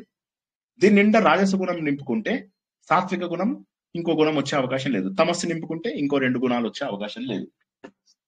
కానీ జనాలకి ఏంటంటే ఫ్రీడమ్ ఇచ్చేసరికి ఎవరికి తోచినట్టుగా వాళ్ళు ఇష్టం వచ్చినట్టుగా చేసుకుంటూ వెళ్ళిపోతున్నారు. మన జీవితంలో ఒక 60% ఫేట్, అది మారదు. ఒక 40% ఫ్రీ విల్, సంకల్పం, అవి మార్చుకోవచ్చు. కానీ మనం ఏం చేస్తున్నాము, ఈ ఫ్రీ విల్ ని ఇక్కడ రాజసము, తామసము నింపుకుంటున్నాం, సాత్వికం నింపుకోవాలి. అందువల్ల జనాల కర్మలు గాలిపోయాయి, ఒక్కొక్కడు ఒక్కొక్క రకంగా తయారయ్యాడు. మరి నేనేం చేయాలి దేవుడా అంటే, 12వ అధ్యాయంలో నువ్వు గర్భగుడిలోకి ప్రవేశించావా? ప్రవేశించాను. ఒక్కొక్క అడుగు వెయ్యి. ఇప్పుడు 13లోకి వచ్చావు, 14లోకి వచ్చావు, 15 లోపల దేవుళ్ళలో కలిసిపోతావు. ఎందుకు? మమై వాంశో జీవలోకే జీవభూత సనాతన మన షష్ఠానింద్రియాన్ని ప్రకృతిస్తాను. అందరూ నా అంశనే, కేవలము నీ మనస్సు, నీ ఇంద్రియాలు ఈ ఏవైతే ఉన్నాయో ఇవి నిన్ను గుంజుతున్నాయి వెనకకి. గుంజేసి ఏం చేస్తున్నాయంటే మళ్ళీ నువ్వు దేవుడివి కాదు, నువ్వు దైవ స్వరూపం కాదు అని చెప్పి చెప్తున్నాయి. కానీ నువ్వు ఉన్నదేమో దైవ స్వరూపానివి. కానీ నువ్వేం చేస్తున్నావు? నీలోని దైవత్వాన్ని ఆవిష్కరించుకోవడం లేదు. ఆవిష్కరించుకోకుండా ఏం చేస్తున్నావు? తప్పు పనులు చేస్తూ పోతున్నావు. ఇంకా ఎక్కడో దేవుడు ఉన్నాడు, ఆ దేవుడిని పూజించి నేను తప్పులు చేస్తాను, అక్కడికి వెళ్ళి దేవుడు వీడు ట్యాక్సే కట్టాడు డబ్బుకి, అది తీసుకెళ్లి దేవుడు గుళ్ళో వేస్తాడు. ఇలా చేతులు అడ్డం పెడతాడు, దేవుడు ఎవరికి కనిపించకుండా. వెనుకున్న వాళ్ళకి ఎవరికి కనిపించాడు. ముందు వాళ్ళని తోస్తారు, ముసలి వాళ్ళని తంతారు, పిల్లల్ని కొట్టేస్తారు. దేవుడి దర్శనానికి వెళ్ళినప్పుడు తోసి పారేస్తారు. గుడి లోపల పిచ్చి మాటలు మాట్లాడుతూ ఉంటారు. గుడిలో దర్శనంకి వెళ్ళే వరకు కూడా చివరికి దర్శనం దేవుడు కనిపించగానే దేవుడు నాకు ఈ కోరిక తెలుసు, నాకు ఆ కోరిక తెలుసు, ఒక్క సెకండ్ లోపల 30 కోరికలు కోరేసుకుంటారు. సో కాబట్టి ఏమైపోతుందంటే మనం ఇంకా కూడా అలా మానవ జన్మలే కాకుండా కొన్ని కోట్ల యోనులలో వెళ్ళిపోతున్నాం. మనిషి జన్మ వచ్చాక కుక్క జన్మ రాదా? కుక్క జన్మ వస్తుంది, పంది జన్మ కూడా వస్తుంది, ఇంకా కూడా ఘోరమైనటువంటి నీచ యోనులలో పడేస్తాను అని చెప్పాడు. సో 15వ అధ్యాయంలో వచ్చేసరికి ఏమంటే దేవుడు చెప్పాడు, నువ్వు నా అంశ అని. ప్రపంచంలో ఉన్న ప్రతి ఒక్కటి, సూర్యుడిలో వెలుతురు నేనే, చంద్రుడిలో వెలుతురు నేనే, ఇవన్నీ చెప్పిన చంద్రుడు రూపం లోపల ఈ భూమిని అంతా కూడా నేను, ఔషధాలు, మినరల్స్, విటమిన్స్ ఇవన్నీ ఇస్తున్నది నేనే అని చెప్పి చెప్పగానే అప్పుడు అర్జునుడు దండం పెడతాడు. దండం పెట్టగానే అప్పుడు ఇదే ఈ జీవుడు ఆ దేవుడుగా మారాలి, ఈ మానవుడు ఆ మాధవుడుగా మారాలి, ఈ నరుడు నారాయణుడుగా కావాలి, ఈ పురుషుడు పురుషోత్తముడుగా మారాలి అనగానే అప్పుడు దేవుడి లోపల కలిసిపోతాడు అర్జునుడు. సో ఈ విధంగా 15వ అధ్యాయానికి భగవద్గీత అయిపోతుంది. 16, 17, 18 అధ్యాయాలను ఏమంటారంటే ల్యాబొరేటరీ అంటారు. ల్యాబ్ అంటే ఏంటి? ప్రాక్టికల్స్ చేయాలి అక్కడ. ప్రాక్టికల్స్ అంటే ఏంటి? ఎవరో చాలా మంది చప్పట్లు కొడుతున్నారా? గుడ్, మీకు నచ్చిందని సంతోషంగా ఉంది. సో ఏదైతే మనకు ప్రాక్టికల్ ఎక్స్పీరియన్స్ ఉందో ఆ ప్రాక్టికల్ ఎక్స్పీరియన్స్ 16, 17, 18 ఇవి కూడా జ్ఞానయోగం కిందకే వస్తాయి. 13, 14, 15, 16, 17, 18 ఇవి జ్ఞాన షట్కము. ఈ జ్ఞాన షట్కం లోపల ఏమైంది? 16వ అధ్యాయంలో ప్రతి ఒక్కడు ఏమనుకుంటాడు, నేను హత్యలు మానవంగాలు చేయట్లేదు కదా, నేను మంచోడిని కాదు. అవి చేస్తేనే పెద్ద తప్పులా? కాదు. మనకు అపరిచితుడు సినిమా లోపల వాడిన ఏమంటాడు, చిన్న చిన్న తప్పులు ఒక పెద్ద మెగా తప్పుగా మారిపోతాయి. కాబట్టి అటువంటి మెగా తప్పులు జరగకుండా ఉండాలి అంటే నువ్వు చేస్తున్న ప్రతిదీ నిన్ను నువ్వే గుర్తుంచుకోవాలి అని 16వ అధ్యాయంలో ఏం చేస్తారంటే రాక్షస లక్షణాలు, దైవత లక్షణాలు, 26 దేవ లక్షణాలు, కొన్ని రాక్షస లక్షణాలు ఇస్తారు. ఆ రాక్షస లక్షణాల గురించి డీటెయిల్ గా చెప్తారు. చాలా మంది ఏమంటారు, నాకు తోచింది ఏదో, మనసుకు తోచింది ఏదో చేశాను అంటారు. ఆ మనసుకు తోచింది చెయ్యొద్దు అని చెప్పేదాన్ని 16వ అధ్యాయం అంటారు. మళ్ళీ ఒకసారి చెప్తున్నా, జాగ్రత్తగా వినుకోండి. 16వ అధ్యాయంలో ఏమంటారంటే నీకు తోచింది చెయ్యొద్దు, దేవుడు ఏది చెప్పాడో అదే చెయ్యాలి, శాస్త్రమే ప్రమాణము అని 16వ అధ్యాయంలో చెప్తారు. శాస్త్రం అంటే ఏంటి? వేదాలు తెలిసి ఉండాలి, పురాణాలు తెలిసి ఉండాలి, కావ్యాలు తెలిసి ఉండాలి, నీ చుట్టుపక్కల నీ పెద్దవాళ్ళు ఏం చేశారో తెలుసుకోవాలి. ఈ వేటిలో ఏవి నీకు దొరకకపోతే అప్పుడు మాత్రమే ఆత్మసాక్షి. అంతేగాని చాలా మంది ఏంది ఆత్మసాక్ష్యం, నేనే ఫస్ట్ నాకు తోచింది చేసేసాను, ఏదో ఆ టైంలో అలా నచ్చేసింది దేవుడికి అది చేసేసాను. అవి చెయ్యకు. నువ్వు దేవుడి కోసం ఏం చెయ్యవు. ఎందుకంటే నీకు వచ్చినటువంటి ప్రతిదీ దేవుడి ఇచ్చినదే. మనకు దేవుడికి ఇవ్వాల్సింది ఏమీ ఉండదు. ఇచ్చేది ఉంటే మనస్సు ఒకటే ఇవ్వాలి. 16వ అధ్యాయం రాక్షసుడువా మనిషివా. సో మనం ఏం చేయాలి? ఆ 26 లక్షణాలను చూసి నేను మనిషినా, రాక్షసున్నా, దేవున్నా, దేవతనా అని గుర్తుంచుకొని దేవత లక్షణాలు ఇచ్చిన వాటికేమో దేవుడికి పువ్వులు సమర్పించాలి. రాక్షస లక్షణాలేమో చెట్టు మీద రాసుకొని దాన్ని తీసుకెళ్లి గంగ లోపల వదిలేయాలి. ఇది 16వ అధ్యాయం. 17, 18 అధ్యాయాలలో ఏమైపోతుందంటే తామస గుణం, సాత్విక గుణం, రాజస గుణం ఏవైతే మనము 14వ అధ్యాయంలో తెలుసుకున్నామో వాటి గురించి ఎక్స్ట్రీమ్లీ డీటెయిల్డ్. నువ్వు పూజ చేసావనుకో, నువ్వు పూజ చేసినప్పుడు సాత్వికంగా దేవుడి గురించి ఒక్కడవే ప్రశాంతంగా పూజ చేస్తే సాత్విక పూజ. 10 మందిని పిలిచి డాంబికంగా నేను ఇంత బాగా చేశాను, అంత బాగా చేశానని చెప్పేసి నగలేసేసుకొని, మగవాళ్ళేమో అడ్డదిడ్డపు బట్టలు వేసుకొని గాడిగా కనిపిస్తూ గలీజ్ గా చేసుకుంటూ చేసే పూజలు, 100 మంది ముందు గొప్పగా చేసే పూజలు, ఇవి రాజస పూజలు అంటారు. ఇక తామస పూజలు అంటే ఏంది? ఏ శ్రద్ధ లేదు, ఏమీ లేదు, గలీజ్ గా చేసే పూజలు. వాడు దక్షిణ సరిగ్గా ఇయ్యడు, ఇంటికి వచ్చిన వాళ్ళతో సరిగ్గా ఉన్నాడు, పూజ టైం లోపల సరిగ్గా ఉన్నాడు. తామస పూజ. ఇలా దేవుడు ఏం చేస్తాడంటే యజ్ఞము, తపస్సు, దానము. దానం కూడా ఎలా ఇవ్వాలి? అయ్యో నేను దానం ఇస్తున్నాను కానీ నేను ఇంకా ఇవ్వాలి, ఈ కొద్దిగానే ఇస్తున్నా అని బాధపడుతూ ఇవ్వాలి. అది సాత్విక దానం. రాజస దానం అంటే ఏంది? ఇస్తూ అరే ఫోటో తీయరా, ఏడున్నావు, ఇక్కడ తీయరా, ఫోటో తీయరా, వారి ఎడబోయినవరా సరిగ్గా ఫోటో టైంకి అని చెప్పి తెలంగాణలో అడగకుండా అలా ఉంటే రాజస యోగం, రాజస దానం. తామస దానం అంటే పట్టుకోరా అంతే అనమాట. ఆ ఇచ్చేవాడి మీద చాలా హీనభావం. తీసుకో తీసుకో, ఈ 10 రూపాయలు తీసుకొని పో. సో ఇలాగా దేవుడు ఏం చేశాడంటే ఒక 20-30 ఎగ్జాంపుల్స్ చెప్పాడు. ఎగ్జాంపుల్స్ చెప్పి 20-30 కాదు, బోల్డ్ అండ్ ఎగ్జాంపుల్స్ చెప్తాడు. ధృతి, శ్రద్ధ, అన్నిటి గురించి చెప్తాడు. ఇంకా చెప్పి చివరికి 18వ అధ్యాయంలోకి వచ్చేస్తాడు. వచ్చేసి ఏమంటారంటే ఇవన్నీ కాదు, భగవంతుడి పైన కనుక నువ్వు నిజంగా దృష్టి పెడితే ఇక అన్ని భగవంతుడే చూసుకుంటాడు. సర్వధర్మాన్ పరిత్యజ్య మామే శరణం ప్రజ, నా ఒక్కరిని శరణం వేడు, అప్పుడు అన్ని నేనే చూసుకుంటానని. అప్పుడు అర్జునుడు అలా చూస్తూ ఉండిపోతాడు. ఎందుకు? అర్జునుడికి అర్థమైపోయింది ఇప్పుడు తను దేవుడిని అయిపోయాను అని చెప్పి. అందుకని ఏం చేశాడు, ఇక మోక్షం కూడా నాకు వద్దు, మోక్ష సన్యాసం. అదేంటండి, మనకు కావాల్సింది మోక్షం కదా. అర్జునుడు మోక్షం ఎందుకు వదిలేశాడు అంటే, నేనే మోక్ష స్వరూపుడని అయినప్పుడు నాకు మళ్ళీ మోక్షం ఎందుకు? నేనే మోక్ష స్వరూపుడని అయినందుకు ఇక మళ్ళీ నాకు మోక్షం ఎందుకు? కృష్ణుడి దగ్గరికి వెళ్ళి కృష్ణానికి మోక్షం ఇస్తా అంటే ఆయన నవ్వుతాడు, ఎందుకంటే ఆయనే మోక్ష స్వరూపుడు. ఇప్పుడు అర్జునుడు కూడా ఏమైందంటే కృష్ణుడి లెవెల్కి ఎదిగిపోయాడు. ఇద్దరు ఒక సమానం అయిపోయారు. అంటే ఇదంతా థిరిటికల్లీ, నిజంగా అక్కడ కాలేదు. యుద్ధంలో ఆ కొద్దిసేపటి వరకు అయ్యాడు అర్జునుడు, ఆ మోక్ష స్వరూపుడు అయ్యాడు. ఇప్పుడు ఇక మోక్షం కూడా నాకు అవసరం లేదు, నేనే మోక్ష స్వరూపుడు అయినప్పుడు నాకు వచ్చేది ఏంది? నేను బాగా నీళ్లు తాగాను, ఇంకో గ్లాసు నీళ్ళు ఇస్తున్నట్టు నాకు ఏం చేసుకుంటాను నేను అని చెప్పేసి చెప్తాడనమాట. చెప్తూ ఇదంతా కూడా చెబుతూ ఒక్కసారిగా సంజయుడి కళ్ళలో నీళ్లు తిరుగుతూ ఉంటాయి. ఎందుకంటే అర్జునుడు అంటాడనమాట, నాకు నా మోహము నష్టం అయిపోయింది, అంటే పోగొట్టుకున్నాను, నా స్మృతి నాకు మళ్ళీ వచ్చేసింది వాపసు. ఇప్పుడు నాకు తెలిసిపోయింది నేను చేస్తున్నది అంత తప్పని చెప్పి భగవంతుడా అని చెప్పేసి దేవుడికి దండం పెట్టుకుంటాడు. ఇవన్నీ కూడా తలుచుకొని ఏడుస్తుంటాడు సంజయుడు. కళ్ళలో కనిపిస్తూ ఉంటుంది భగవంతుడి విశ్వరూపం. ఆ విశ్వరూపాన్ని తలుచుకుంటూ పదే తలుచుకుంటూ ఒళ్ళు గగురు పొడుస్తూ ఉంటుంది. ఎంత అదృష్టమో, వ్యాసుడు నాకు ఇచ్చినటువంటి ఈ కళ్ళ వల్ల నేను చూడగలిగాను కదా, భగవంతుని అలా చూడగలిగాను. ముందుగా కర్మయోగం 6 అధ్యాయాలలో తెలుసుకున్నాను. 6వ అధ్యాయంలో మెడిటేషన్ ఎలా చేయాలో తెలుసుకున్నాను. అక్కడి నుంచి క్రమ పద్ధతి లోపల అన్ని దేవుడి మీదకి వదిలేయడం ఎలాగో తెలుసుకున్నాను. భక్తుడుగా ఉండాలంటే నిజమైన భక్తుడు ఎవరు అంటే, వేరే వాళ్లకు సేవ చేసేవాడే నిజమైన భక్తుడు, అందరితోటి ప్రేమగా ఉండేవాడే నిజమైన భక్తుడు అని చెప్పేసి భక్తి యోగంలో తెలుసుకున్నాం.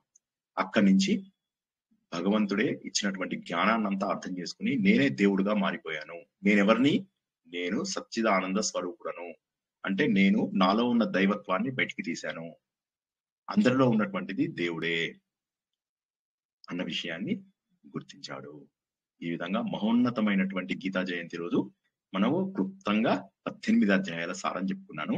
5 నిమిషాలు ప్రశ్నలు తీసుకుంటే ఎక్కువసేపు తీసుకోను, ఎందుకంటే ఇప్పుడు మనం నిత్య జీవితంలో నేర్చుకోవాల్సినవి 100 ఉన్నాయి. ఒక్క 10-15 నేను మీకోసం సంకలనం చేశాను, అవి చెప్తాను. ఒక్కసారి ఏమన్నా ప్రశ్న ఉంటే అడగండి. ఈ సీక్వెన్స్ లో గానీ ఏదైనా స్పెసిఫిక్ క్వశ్చన్ ఉంటే అడగండి. 5 నిమిషాలు. సింపుల్ గా చెప్పారు, చాలా బాగుంది, బాగా సార్. అన్నిటికన్నా ధ్యాన యోగం గొప్పది కదా. చెప్పుకుందాం అది. ఒక్క నిమిషం. ప్రశ్నలు ఏమన్నా ఉంటే అడగండి. ఇప్పుడు చెప్పిన దాంట్లో ప్రశ్నలు ఏమన్నా ఉంటే అడగండి. అంటే కృష్ణుడు ఈ రోజే బోధించాడు సార్ భగవద్గీతను, అందుకే గీతా జయంతి అంటే. కరెక్ట్. మార్గశీర్ష మాసము. టీవీలో ఇందాక జ్యోతిసర్లో పుట్టింది భగవద్గీత అని చూపించారు హర్యానాలో. మామూలుగా అయితే కురుక్షేత్రంలో కదా సార్ అది అయింది. కురుక్షేత్రంలో జరిగింది.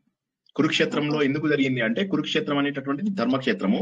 అక్కడ చనిపోయిన ప్రతి ఒక్కడికి కూడా వరం ఉంటుంది అనమాట, వీర స్వర్గానికి వెళ్ళేటటువంటి వరం ఉంటుంది. రెండోది ఏంటంటే, అక్కడ శమంతక పంచకం అని చెప్పేసి అందులో 5 మడుగులు రక్తంతో నింపుతాడు పరశురాముడు. దాంట్లోంచి అద్భుతమైనటువంటి నదులను మళ్ళీ ప్రవహింపజేసి వారందరికీ పుణ్యగతులు కల్పిస్తాడు మళ్ళీ పరశురాముడే. అందులో నర్మదా నది చివరిగా ఎప్పుడైతే వాటన్నిటి మించి వెళ్తుందో అందరూ పవిత్రులు అయిపోతారు. అందుకని ఆ ప్లేస్ చూస్ చేసుకుంటారు అనమాట. అదే హర్యానాలో అని చూపించారు, అదే హర్యానాలోనే అంబాలా దగ్గర కురుక్షేత్రం. ఓకేనా? ఓకే. ఈ 18 ఇప్పుడు నేను చెప్పిన వాటిలో ఏమైనా ప్రశ్నలు ఉంటే ప్లీజ్ అడగండి క్విక్ గా, ఎందుకంటే ఇప్పుడు మనం లెసన్స్ నేర్చుకో నిత్య జీవితంలో ఏం చేయాలనేది తెలుసు. మాసాన మార్గశీర్షం అనేది ఎందుకేనా ఈ నెలలో భగవద్గీత ఇదొకటి. రెండవది ఏంటంటే, ఇప్పుడు మనకు చైత్ర మాసం ఎలా మొదలు, కొన్ని సంవత్సరాలు కొన్ని క్యాలెండర్స్ లో మార్గశిర మాసం మొదలు, శ్రీకృష్ణుని సమయంలో మార్గశిర మాసం మొదలు. మార్గశీర్షము, మార్గం అంటే ఏంటి? యారో, మార్గం దారి చూపించడం. అందులో శీర్షం అంటే ఆ యాంగిల్, ఇటు వెళ్ళు అని చెప్పి చూపించేది. ఇటు వెళ్ళు అని చెప్పి ఏదైతే మనకు భగవంతుడు దారి చూపించాడో దాన్ని మార్గశీర్షము అంటాడు. ఆ మార్గశీర్షాన్ని నేనే అని చెప్పి భగవంతుడు చెప్పుకున్నాడు. ఈ 18 అధ్యాయాలలో సీక్వెన్స్ అర్థమైన కాని వాళ్ళు అడగండి తొందరగా. మొదటి 6 కర్మ, నువ్వు చేయవలసిన పని. ఈ పని నువ్వు ఫలితం లేకుండా చెయ్యాలి అంటే కష్టము. కాబట్టి ఏంటి, 7, 8, 9, 10, 11, 12 అధ్యాయాలలో భక్తిగా అన్ని దేవుడు కుదిరాయని చెప్పి తెలుసుకున్నాం. 13 నుంచి నువ్వెవరివి అని చెప్పి తెలుసుకోవాలి. ఎంతసేపు మనము సమాజంతో ఉంటున్నాం, ఆ సమాజానికి దూరంగా ఉండాలి అని తెలుసుకుని భగవంతుడే నాకు ముఖ్యము అని చెప్పి తెలుసుకుని 13, 14, 15, 16, 17, 18 లోపల వచ్చిన తర్వాత ఇక నేనే భగవంతుడిని అయిపోయినప్పుడు నాకు మోక్షం ఎందుకు ఇంకా? నా లోపల ఉన్న దైవత్వాన్ని నేను బయటికి తీసుకోగలిగాను. అందరిలో ఉన్నటువంటిది ఒకటే భగవంతుడి యొక్క ఆత్మ, కానీ అది తెలుసుకోలేకపోతున్నాం. నిద్రపోయినప్పుడు ఏమైంది? స్వప్నం వచ్చింది. పాములు తేళ్లు వస్తున్నాయి, సింహం ఎదురవుతుంది, జనాలు కొడుతున్నారు, అబ్బా అబ్బా అబ్బా అని. ఏం చేయాలి అప్పుడు? జస్ట్ కళ్ళు తెరిస్తే చాలు, అన్ని ప్రాబ్లమ్స్ ఎగిరిపోయాయి.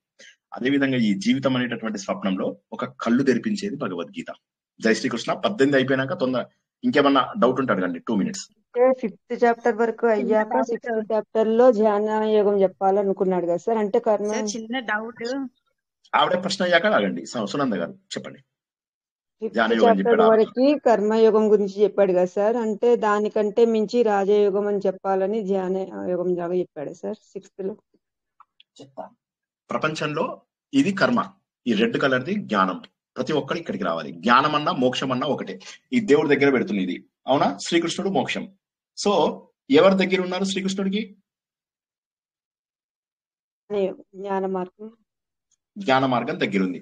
సో ప్రతి ఒక్కటి జ్ఞానంలోకి వెళ్ళాలి. కర్మలోంచి జ్ఞానంలోకి వెళ్ళాలి, కానీ కర్మలోంచి డైరెక్ట్ గా జ్ఞానంలోకి వెళ్ళలేము.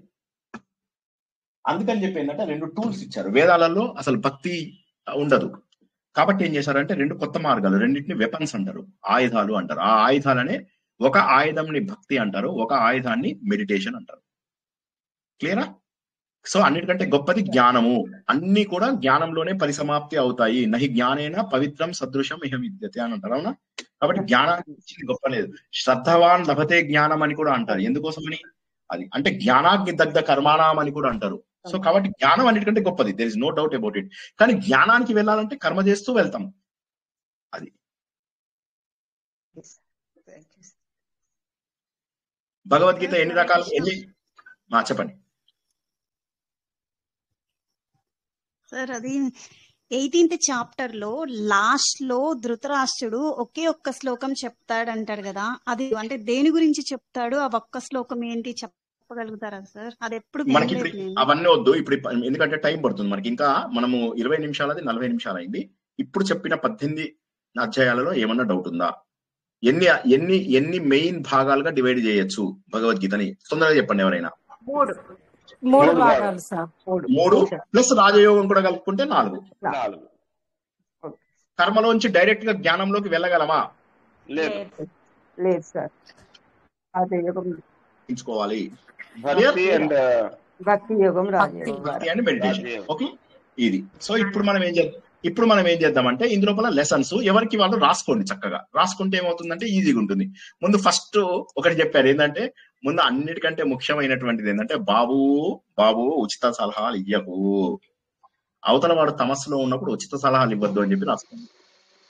రెండవది ఏంటి? అశోచ్వ. ఎవరు మాట్లాడద్దు. మళ్ళీ నేను మాట్లాడండి అన్నప్పుడే మాట్లాడాలి. అప్పటి వరకు ఎవరు మ్యూట్ లోనే ఉండాలి, ఎవరు కూడా కదలద్దు దయచేసి. ఓకే, తొందరగా రాసుకోండి. ఇప్పుడు మనకు లెసన్స్ అంటే ఏంటి? మన నిత్య జీవితంలో ఏం పాటించాలి? మరి భగవద్గీత అయితే 18 అధ్యాయాలు తెలుసుకున్నాం. ఇందులోపల ఉన్నటువంటిది ఏది నేను పాటించాలి అనేది తెలుసుకోండి తొందరగా. మొదటిదేమో ఉచిత సలహాలు ఇవ్వద్దు, రాసుకోండి. భగవద్గీతలో మొదటి అధ్యాయంలో భగవంతుడు కామ్గా ఊరుకోవడానికి కారణం అదే. 2వ అధ్యాయంలో అశోచ్వ నన్వశోచత్వం నుంచి మొదలెట్టి చివరికి 18వ అధ్యాయంలో వచ్చినటువంటి మోక్ష ఇష్యామి మా శుచ అనే శుచ ఏడవద్దు నుంచి 7వ వరకు భగవద్గీత ఉంది. కాబట్టి జీవితంలో ఎప్పుడు ఏడవద్దు. ఏడ్చేవాడికి ఏమొస్తుంది? ఎప్పుడు ఏడిపే వస్తుంది. రాసుకోండి, ఏడ్చేవాడికి ఎప్పుడు ఏడిపే వస్తుంది. కాబట్టి నేను ఏడవద్దు. తన్మయత్వంతో ఏడవడం వేరు, బాధలకి ఏడవడం వేరు. ఎంత బాధ వచ్చినా ఏడవద్దు. ఎందుకంటే దేవుడు ఏమో నవ్వుతున్నాడు, మనమేమో ఏడుస్తామా? దేవుడు ఏడవద్దని చెప్పిన తర్వాత కూడా ఏడుస్తామంటే చెప్పండి. దేవుడు మాట వినము అంటే చెప్పండి. అదే చేద్దాం ఇక అందరం. రాసుకోండి, నేనెప్పుడు ఏడవను. రాసుకోండి, నేనెప్పుడు ఏడవను. రాసుకున్నారా? 3వది కర్మ ఫలితాన్ని ఆశించకూడదు. భగవంతుడు ఏమన్నాడు? నువ్వు పని చేయడం వరకే నీ డ్యూటీ, ఆ తర్వాత దాని ఫలితం ఏంటి అనేది ఆలోచించద్దు.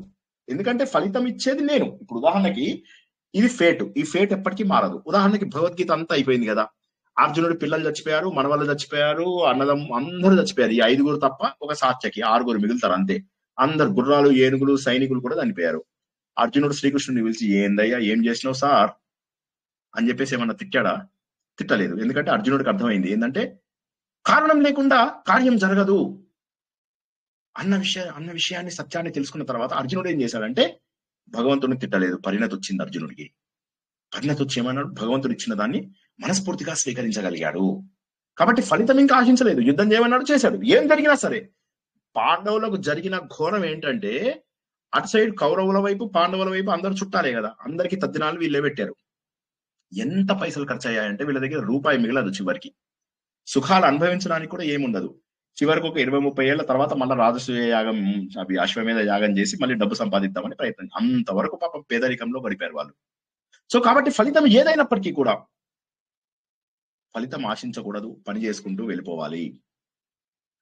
దానికి కారణం ఏంటంటే వేరే వాళ్ళతో పోల్చుకోవద్దు. ఎందుకంటే మనందరికీ కూడా డిఫరెంట్ క్వశ్చన్ పేపర్స్ రాసుకున్నారా అందరూ? ఫలితం ఆశించవద్దు, ఎందుకంటే ఎవడి కర్మ ఎలా ఉందో తెలియదు. రాసుకోండి.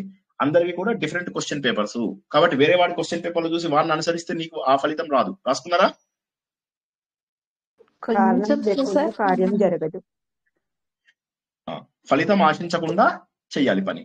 సో ఇప్పుడు తర్వాత వచ్చింది ఏంటంటే ఇంద్రియ నిగ్రహం చేసుకోమన్నాడు. మెల్లమెల్లగా ఇంద్రియ నిగ్రహంలోకి వెళ్ళాడు. ఇంద్రియ నిగ్రహం అంటే ఏంటంటే అవసరాన్ని బట్టి చెడుని కంట్రోల్ చేసుకోవడం. ఇంద్రియ నిగ్రహం అంటే ఏం లేదు, చెడు అనవద్దు, చెడు వినవద్దు, చెడు మాట్లాడవద్దు, చెడు ముట్టుకోవద్దు, చెడు ఇలాంటివన్నీ కూడా ఆపేసుకోవాలి. తర్వాత ఏమన్నాడు, మనస్సుని నిగ్రహించుకోమన్నాడు. తర్వాత బుద్ధిని నిగ్రహించుకోమన్నాడు. దీనికి 3 పదాలు చెప్పాడు. ఎవరైనా చెప్పగలరా? నా స్టూడెంట్స్ ఇంతమంది ఉన్నారు కదా. ఇంద్రియ నిగ్రహం ఏంటి, మనస్సు నిగ్రహం ఏంటి, బుద్ధి నిగ్రహం ఏంటి? శమము దమము. దమము శమము ఉల్టా చెప్పారు. దమము శమము. మూడోది మనోనిగ్రహం సార్. మనోనిగ్రహంని శమము అంటారు. శమము శాంతము, దమము దాంతము. సో బుద్ధికి సంబంధించిన దాన్ని ఏమంటారంటే ప్రజ్ఞ అంటారు. సో అవి చేయమంటాడు. చేయమన్న తర్వాత ఏమంటాడు, సమత్వం ఉండాలి నీ లోపల. సమత్వం ఉండాలి అంటే కష్టాన్ని సుఖాన్ని సమానంగా తీసుకోవాలి. సమత్వం యోగ, చెప్పండి, యోగ ఉచ్యతే. సో అని చెప్పాడు. సో కాబట్టి ఏంటి, సమత్వం ఉండాలి, సమబుద్ధి ఉండాలి. మనం ఏం చేస్తాము, హంగు లోపల, ఆర్భాటం లోపల నాకేదో ఎక్కువ తెలుసని, నాకేదో ఇదని, ఈ అహంకారాలు ముందు మానేస్తే గానీ మనం దేవుడికి దగ్గరగాము. నేను మా స్టూడెంట్ అందరికి చెప్తూ ఉంటాను, ఏమని, నాకు గుర్తింపు కూడొద్దు. నేను రోడ్డు మీద కనిపిస్తే నన్ను చూసి చూడకుండా వెళ్ళిపోయిన వాళ్ళు నాకు నిజమైనటువంటి స్టూడెంట్స్ అని చెప్తూ ఉంటాను. ఎందుకంటే మనకు గుర్తింపు అవసరం లేదు. వాళ్ళు ఉంటాం, రేపు పోతాం. బోల్డ్ అంత డబ్బు ఉంటుంది, వాళ్ళు ఉంటుంది, రేపు పోతుంది. నన్ను ఎంతో ప్రేమగా పెంచినటువంటి అమ్మది చివరికి ఏమైంది? ఎంత కాపాడుకుందాం అనుకున్నా కూడా కాపాడుకోగలిగానో ఆలోచించండి. కాబట్టి ఇది ఏవి శాశ్వతం కాదు అన్న విషయాన్ని అందరూ గుర్తుంచుకోవాలి. తర్వాత ఏంటంటే సేవ. ఈ సేవని కూడా మనం ఏమన్నాం ఇందాక, ఏమన్నాము, లోక సంగ్రహం అన్నాం. జ్ఞాపకం ఉందా? లోక సంగ్రహం అని భగవంతుడు చెప్పాడు, శ్రీనివాస్ చెప్పాడని మళ్ళీ నా పేరు ఎత్తకండి. అన్ని దేవుడు చెప్పిన మాటలే చెప్తున్నా. మీరు చేయాల్సిన పనులలో ఉచిత సలహాలు ఇవ్వకూడదు అని చెప్పాము, ఏడవద్దు అని చెప్పాము, ఫలితం ఆశించకుండా పనులు చేయాలి అని చెప్పాము, వేరే వాళ్ళతో పోల్చుకోవద్దు అని కూడా చెప్పాము, ఇంద్రియాలు మెల్లమెల్లగా నిగ్రహం చేసుకోవాలని చెప్పాము. మెల్లమెల్లగా, ఒక రోజులో కాదు. చివరికి మంచి జరిగినా చెడు జరిగినా సమానంగా ఉండాలి. దాన్ని ద్వంద్వాతీతము అని అంటే సమత్వం యోగ ఉచ్యతే. కాబట్టి అలా ఉండాలి అని తెలుసుకున్నాం. ఇప్పుడేం తెలుసుకున్నాము? సేవ, యోగ కర్మసు కౌశలం. ఇందులోపల ఏంటి, మనము అందరికి సేవ చేస్తూ ఉండాలి. లోక సంగ్రహం కోసం చేయాలి. వేరే వాడికి చేసే సేవ మాత్రమే నిజంగా నీకు మిగులుతుంది. సార్ నేను తిరుపతిలో వెళ్ళి సేవ చేశాను సార్, అది కాదు. నువ్వు నీ ఇంటి పక్క టెంపుల్ కి సేవ చేయి, రోడ్డు మీద ఎవరైనా పడిపోతే వాడికి సేవ చేయి. హిందూ మతంలో నువ్వు సేవ ఎంత చేస్తున్నావు, నీ దేశం కోసం ఏం సేవ చేస్తున్నావు, ఫలాపేక్ష లేకుండా చేసేటటువంటిదే నిజమైన సేవ. అంతేగాని నేను వాడికి హెల్ప్ చేస్తే వాడు నాకు హెల్ప్ చేస్తాడు, అది బిజినెస్ అవుతుంది. నేను దేవుడా నువ్వు నాకు 100 కోట్లు ఇవ్వు, నేను నీకు ఒక 1000 రూపాయలు వేస్తాను అంటారు జనాలు. ఎంత మూర్ఖత్వం చూడండి. అంటే కనీసం అది బిజినెస్ డీల్ లాగా కూడా తప్పు. 1000 రూపాయలు ఇస్తే దేవుడు నీకు 100 కోట్లు ఇవ్వాలా? సో కాబట్టి ఈ బిజినెస్ డీల్స్ ను ముందు మానేయాలి. తర్వాత మెడిటేషన్ యొక్క గొప్పతనం చెప్పాడు. మెడిటేషన్ యొక్క గొప్పతనం గుర్తించిన ప్రతి ఒక్కరూ కూడా ధ్యానం అలవాటు చేసుకుని తీరవలసిందే. ఆ అధ్యాయంలో ఒక గొప్ప స్టేట్మెంట్ చెప్పాడు, ఉద్ధరేదాత్మనాత్మానం అని. ఎవరిని వాళ్ళే ఉద్ధరించుకోవాలి. మనం ఏమనుకుంటాం, ఆ స్వామీజీ కాళ్ళు పట్టుకుంటే నన్ను ఉద్ధరించాడు, నన్ను నమ్మండి. శ్రీకృష్ణుడు చెప్పాడు ఈ మాట, శ్రీనివాస్ చెప్పట్లేదు ఈ మాట. ఎవడి కాళ్ళు పట్టుకున్నా ఎవడు ఉద్ధరించాడు. నీకు ఒక మార్గం చూపిస్తాడు. నిజమైన గురువు అయితే పైసల కోసం పడు ముందు పైసలు ఎప్పుడు ఇస్తాడా, నా కాళ్ళు ఎప్పుడు మొక్కుతాడా అని చూస్తూ ఉంటారు. వాళ్ళందరినీ ముందు మానేయండి. మానేసి ముందు ఏం చేయాలి, ఎవరిని వారే ఉద్ధరించుకోవాలి. ఎవరికి వాడే శత్రువు, ఎవరికి వాడే మిత్రుడు. రాసుకున్నారా అందరూ? తర్వాత శ్రద్ధవాన్ లభతే జ్ఞానం. కాబట్టి మనం ఎప్పుడు కూడా శ్రద్ధ అది ఉండి తీరాలి. తర్వాత భగవంతుడు ఏమన్నాడు, నువ్వు అభ్యాస వైరాగ్యాలు కంపల్సరీ అన్నాడు. అభ్యాసం అంటే ప్రాక్టీస్, వైరాగ్యం అంటే డిటాచ్మెంట్. డిటాచ్మెంట్ అంటే ఏంది? క్రమ పద్ధతిలో సమాజానికి దూరం అవ్వాలి. పుట్టినప్పుడే దూరం అవ్వద్దు. ఒక 50 ఏళ్ళు వచ్చిన తర్వాత మెల్లమెల్లగా దూరం అవుతూ ఉండాలి. 100 మందితో మాట్లాడే దగ్గర 10 మందితోటి, 10 మందితో మాట్లాడే దగ్గర 5గురితోటి, 5గురితో మాట్లాడే దగ్గర ఇద్దరితో మాట్లాడే దగ్గర ఎవరితోని మాట్లాడకుండా ఉండొచ్చు. శుభ్రంగా వైఫ్ తోని హస్బెండ్ తోని కటిఫ్ చేసుకుంటే కథం ఎవరితో మాట్లాడాల్సిన అవసరం ఉండదు. సో కాబట్టి ఏంటంటే అలా తగ్గించుకుంటూ రావడము వైరాగ్యము. ఎందుకోసం అంటే భగవంతుడు ఏం చెప్పాడంటే జన్మ మృత్యు జరా వ్యాధి. జన్మ మృత్యు మన చేతిలో లేదు. ఈ జరా వ్యాధి, ముసలితనము, రోగాలు, ఈ రెండు నేను టేక్ కేర్ చేస్తానని చెప్పేశాడు. దేవుడు ప్రామిస్ చేశాడు. ఎవరైతే నన్ను ప్రేమిస్తారో వాళ్ళకి ఈ రోగము ఈ తర్వాత ఈ ఇంకోటి ఏంటి ముసలితనం, అవిటి నుంచి నేను కాపాడుతాను అన్నాడు. కానీ మనం ఏమనుకుంటాం? నా పిల్లలు రేపు నాకు రోగాలు వస్తే కాపాడాలి, నా చుట్టాలు రేపు నాకు రోగాలు వస్తే కాపాడాలి. దేవుణ్ణి వదిలేసి దేవుడు ఏమన్నాడు దీని గురించి? బాబు నేను నీకు ఒక జలాశయం ఇచ్చాను, కానీ నువ్వేం చేస్తున్నావు? ఒక చిన్న గ్లాసుడు నీళ్ళ కోసం కొట్లాడుకుంటున్నావు. కానీ నీకు నేను ఇచ్చింది ఏంటి? ఒక పెద్ద జలాశయాన్ని ఇచ్చాను అని చెప్పాడు. కాబట్టి ఇదొక్కటి గుర్తుంచుకోవాలి, ఖచ్చితంగా గుర్తుంచుకొని మెల్లమెల్లగా వైరాగ్యం డెవలప్ చేసుకోవాలి. తర్వాత ఏంటంటే పూజలలో హంగు ఆర్భాటము ఈ రోజు నుంచి చేయము. పత్రం పుష్పం ఫలం తోయం. ఈ రోజు నుంచి చాలా సింపుల్ లైఫ్ లీడ్ చేస్తాము. ఈ రోజు నుంచి హంగు ఆర్భాటాలు, పిచ్చి పారాయణలు, పిచ్చి గ్రూప్ యాక్టివిటీస్ చెయ్యము. ఈ రోజు నుంచి పత్రం పుష్పం ఫలం తోయం, సింపుల్ లైఫ్ లీడ్ చేస్తాము. భగవంతుడు అంతర్యామి. ఈ మాట మనకు అన్ని చోట్ల చెప్పినటువంటిది, ప్రతి అధ్యాయంలో చెప్పాడు. ఇంతకు ముందే మనకు వర్ణ వ్యవస్థ గురించి కూడా చెప్పాడు. ప్రతి ఒక్కడు కులాల గురించి మాట్లాడతాడు, కానీ మనకు కులాలు లేవు అన్న విషయాన్ని గుర్తుంచుకొని ఈ రోజు నుంచి నేను కులములను పట్టించుకోను. వర్ణములు అంటే పుట్టుకతో అందరూ శూద్రులే, అది గుర్తుంచుకోండి. ఎవ్వడు బ్రాహ్మణ్ కాదు, పుట్టుకతో అందరూ శూద్రులే. ఎవరికైతే సరైనటువంటి సంస్కారాలు చేస్తారో వాడు ద్విజుడు అవుతాడు. ఎవడైతే వేదాలు చదువుకుంటాడో వాడు విప్రుడు అవుతాడు. ఎవడైతే వేద సారము తెలుస్తుందో వాడు మాత్రమే బ్రాహ్మణు. ఎవడు పడితే వాడు బ్రాహ్మణ్ కాదు. పుట్టుకతో ఎవ్వడు బ్రాహ్మణ్ కాదు. నేను బ్రాహ్మణ్గా పుట్టాను అంటే థూ అనుమేయండి, కాదు. అలాగే కులాల గురించి మాట్లాడే వాళ్ళందరినీ మీ దగ్గర నుంచి తీసేసేయండి. కుల వ్యవస్థని నాశనం చేయండి. కులము అంటే సమూహము, ఒక గ్రూప్ అంతే. కానీ దాన్ని అడ్డంగా పెట్టుకుని గుంపులుగా తయారవడం చాలా డేంజరస్. కాబట్టి వర్ణ వ్యవస్థ ఉంది మనకు. శ్రీకృష్ణుడు చెప్పింది చాతుర్వర్ణం మయా సృష్టి గుణ కర్మ విభాగషు. గుణము ద్వారా, నీ క్యారెక్టర్ ద్వారా, నువ్వు చేసే పనుల ద్వారా వర్ణం డిసైడ్ అవుతుంది. ఒకే ఫ్యామిలీలో కశ్యపుడికి బ్రాహ్మణ, క్షత్రియ, వైశ్య, శూద్రుడు 4 జన్మిస్తారు. మరి ఆయనకు 8వ భార్య ద్వారా అంటే అందరు ఒకళ్ళ పిల్లలే. చేసే పనిని బట్టి ఒకే ఫ్యామిలీ లోపల నలుగురు ఉన్న వాళ్ళు ఉన్నారు. విశ్వామిత్రుడు పుట్టడమేమో క్షత్రియుడిలాగా పుడతాడు, బ్రాహ్మణుడుగా కన్వర్ట్ అయిపోతాడు. పరశురాముడు పుట్టడము బ్రాహ్మణ్ ఫ్యామిలీలో పుట్టిన తర్వాత క్షత్రియుడిలాగా కన్వర్ట్ అయిపోతాడు. గాధిరాజు యొక్క కుమార్తె సత్యవతి, ఆమె ఏమవుతుంది? బ్రాహ్మణ్ కన్యలాగా మారిపోతుంది రుచికుడిని పెళ్లి చేసుకున్న తర్వాత. ఇవన్నీ మనం తెలుసుకున్నవే. కాబట్టి వర్ణాలు లేవు. మహాభారతం లోపల ఎవరి పిల్లలో కూడా తెలియడం చాలా కష్టం. సో కాబట్టి వర్ణ వ్యవస్థ ఉంది, కానీ వాడు చేసే పనిని బట్టి కుల వ్యవస్థ లేదు. ఈ కులాలను నాశనం చేయాలి. ఈ కులాలు గొప్పగా చెప్పుకోకూడదు. మేము వైశ్యాసం అండి. వైశ్యాస్ అంటే ఎవరు తెలుసా? వాణిజ్యం, వ్యాపారం చేసేవాడు, పాడి పంటలు చేసేవాడు వైశ్యుడు. క్షత్రియుడు అంటే ఎవడో తెలుసా? వేరే వాళ్ళని రక్షించేవాడు క్షత్రియుడు, వేరే వాళ్ళని కాపాడేవాడు క్షత్రియుడు. అందరికీ సర్వీస్ ఓరియంటేషన్ ఉన్నవాళ్ళు. ఇప్పుడు నాలాంటోడు సర్వీస్ చేద్దాం అనుకుంటున్నాడు. నేను శూద్రుణ్ణి, నేను సాఫ్ట్వేర్ ఇండస్ట్రీలో చేస్తున్నాను, దాన్ని సర్వీస్ అంటారు. సో నేను శూద్రుణ్ణి. సో పుట్టుకతో రాదు మనకు. శూద్ర వర్ణము అంటే ఏంది? సర్వీస్ చేసే వాళ్ళని శూద్ర వర్ణం అంటారు. తప్పేమీ కాదు అది. కాబట్టి ఇప్పుడు అర్థం తెలుసుకోవాలి. తర్వాత వచ్చే పాయింట్ ఏంటంటే భక్తి అంటే ఇన్ని రోజుల పాటు హంగు ఆర్భాటము, పూజలు, పురస్కారాలు, అభిషేకాలు అనుకున్నాం. అవి చేస్తే తప్పులేదు, చెయ్యండి. కానీ అదే ముఖ్యం కాదు. మన లోపల మార్పు రావాలి. భగవంతుడు 35 లక్షణాలు ఇచ్చాడు. అందరూ భక్తి యోగం చూసుకోండి. వాళ్ళ భక్తి యోగం నన్ను చెప్పమంటే కుదరదు. 35 లక్షణాలు చెప్పాడు. ఆ 35 లక్షణాలలో ఎక్కడైనా ఏదైనా ఉందేమో చూడండి. 35 క్యారెక్టరిస్టిక్స్ మనము పాటించాలి. కర్మ సిద్ధాంతం అనేటటువంటిది ఖచ్చితంగా మన జీవితం లోపల పనిచేస్తుంది అన్నటువంటి విషయాన్ని మనం గుర్తుంచుకోవాలి. కర్మ సిద్ధాంతం అనేటటువంటిది చాలా గొప్పది. అసలు ఈ భగవద్గీత అంటే మన శరీరమే ఒక రథం. ఈ శరీరం అనేటటువంటి రథం లోపల గుడాకేశుడు, ఋషికేశుడు ఇద్దరున్నారు. ఉన్నతమైనటువంటి ఈ రథం, రథోన్నతం. ఈ శరీరమే ఒక రథం. ఇందులోపల గుడాకేశుడు అంటే అజ్ఞానాన్ని పోగొట్టుకున్నటువంటి వాడు అర్జునుడు, నరుడు. నారాయణుడు ఎవరు? ఋషికేశుడు, ఇంద్రియాలను నిగ్రహించుకున్నవాడు ఋషికేశుడు. సో ఇంద్రియాలను నిగ్రహించుకోవాలి, తమస్సుని అంటే అంధకారాన్ని పోగొట్టుకోవాలి. సో మనలోనే ఉన్నాడు. అంటే మనం అంధకారం పోగొట్టుకోవాలి, చెడ్డ పనులు చేయకుండా ఉండాలి, తమస్సును పోగొట్టుకోవాలి, మనలో ఇంద్రియాలను నిగ్రహించుకోవాలి. సో ఈ శరీరం అనే రథాన్ని ఎందుకు ఉపయోగించుకోవాలయ్యా అంటే వీటన్నిటి కోసం ఉపయోగించుకోవాలి. కాబట్టి ఏం తెలుసుకుంటున్నాం మనము? 16, 17, 18 అధ్యాయంలోకి వెళ్ళినప్పుడు మనం రాక్షసులమా దేవతలమా అని చెప్పి తెలుస్తుంది. అందులోపల ముఖ్యంగా మనకి త్రివిధం నరక సేదం అని చెప్పి తెలుసుకుంటాం. అక్కడ కామము, క్రోధము, లోభము అనేవి ఎంత ఘోరంగా మనల్ని బాధ పెడతాయో తెలుసుకున్నాం. 2వ అధ్యాయంలో కూడా మనం తెలుసుకున్నాం ఏ విధంగానైతే కామము, అది తీరకపోతే క్రోధము, అక్కడి నుంచి స్మృతి భ్రంశం, బుద్ధినాశం దాకా వెళ్తాము అని చెప్పి తెలుసుకున్నాం. కాబట్టి వాటిని మెల్లమెల్లగా తగ్గించుకోవాలి.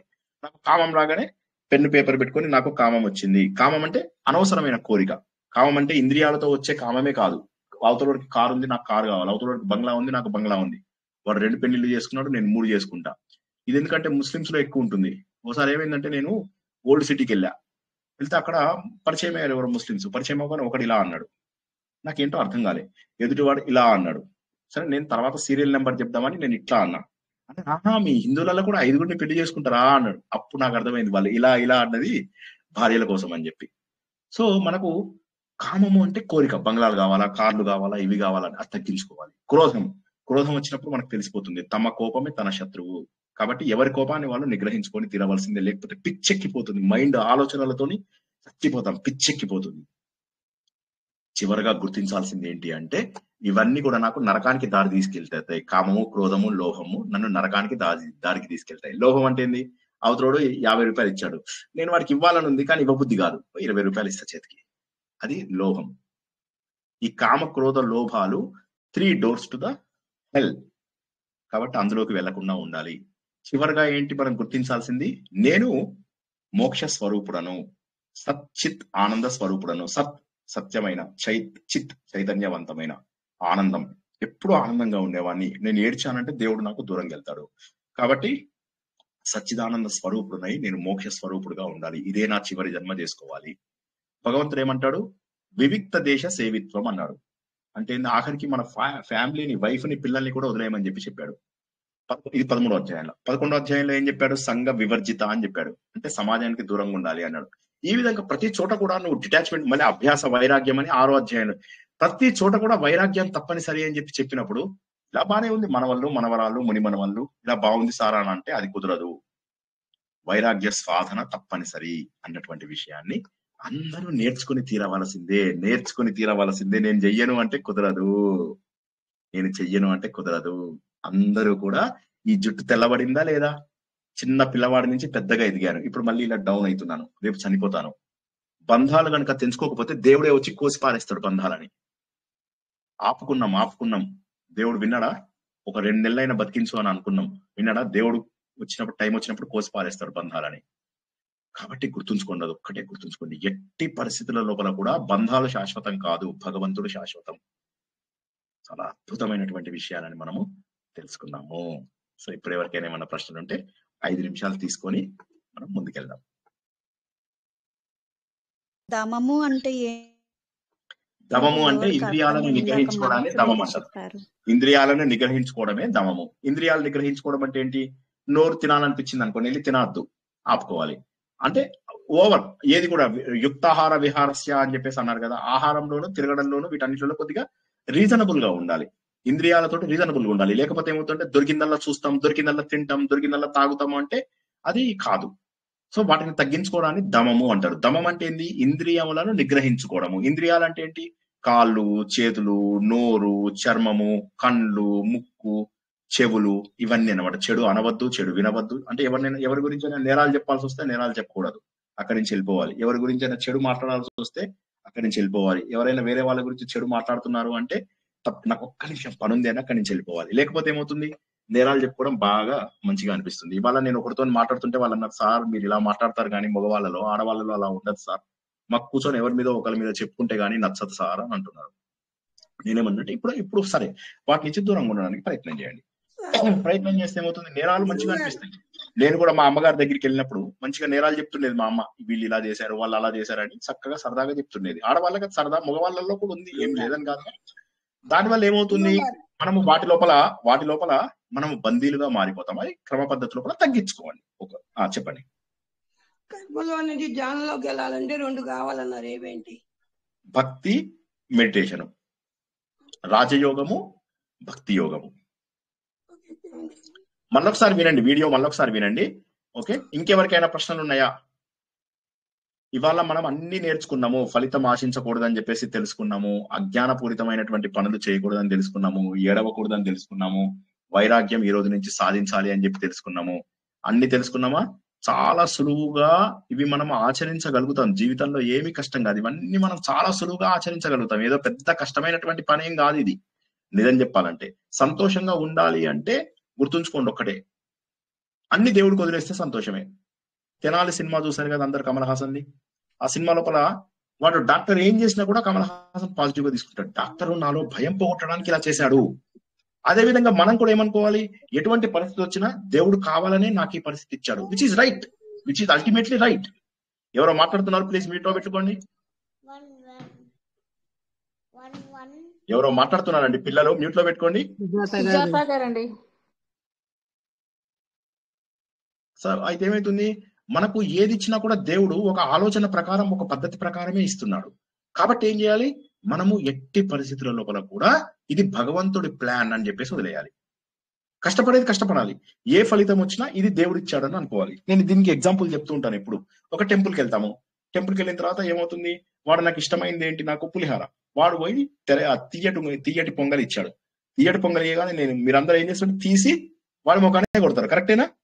రైట్. పొంగల్ ఇస్తే కోపం వచ్చింది, ఇప్పుడు మీకు పులిహార ఇష్టం, వాడు ప్రసాదంలో పొంగల్ ఇస్తాడు, కొట్టి వాడి మొహం మీద కొడతారా? అదే విధంగా జీవితంలో ప్రతిదీ కూడా భగవంతుడు ఇచ్చినటువంటిదే, కారణం లేకుండా ఏ కార్యము జరగదు. కాబట్టి సంతోషంగా ఉండాలి అంటే ఒకే ఒక మార్గం ఏంటయ్యా అంటే ఇది భగవంతుడి ప్లాన్ అని చెప్పేసి వదిలేస్తే చాలా సంతోషంగా ఉంటాం. అత్యంత అద్భుతమైనటువంటి సందేశం ఏంటంటే, అర్జునుడు ఎలాంటి పరిస్థితులలో ఉన్నాడు, మోహంలో నిండిపోయి, తమస్సులో నిండిపోయి, విషాదంలో ఉండిపోయి బాణాలు పడేసిన అర్జునుడు ఇప్పుడు దాన్ని బాధ్యతగా తీసుకొని యుద్ధం చేయడానికి వెళ్ళాడు. ఆఖరికి అందరూ చనిపోయినా కూడా ధైర్యంగా నిలబడ్డారు, దేవుణ్ణి ఒక్కనే నమ్ముకున్నారు. కృష్ణుడు ఉంటే చాలు మాకు అనుకున్నారు, అంతే. ఇంకెవ్వరూ లేకపోయినా సరే మాకు కృష్ణుడు ఉంటే చాలు అని.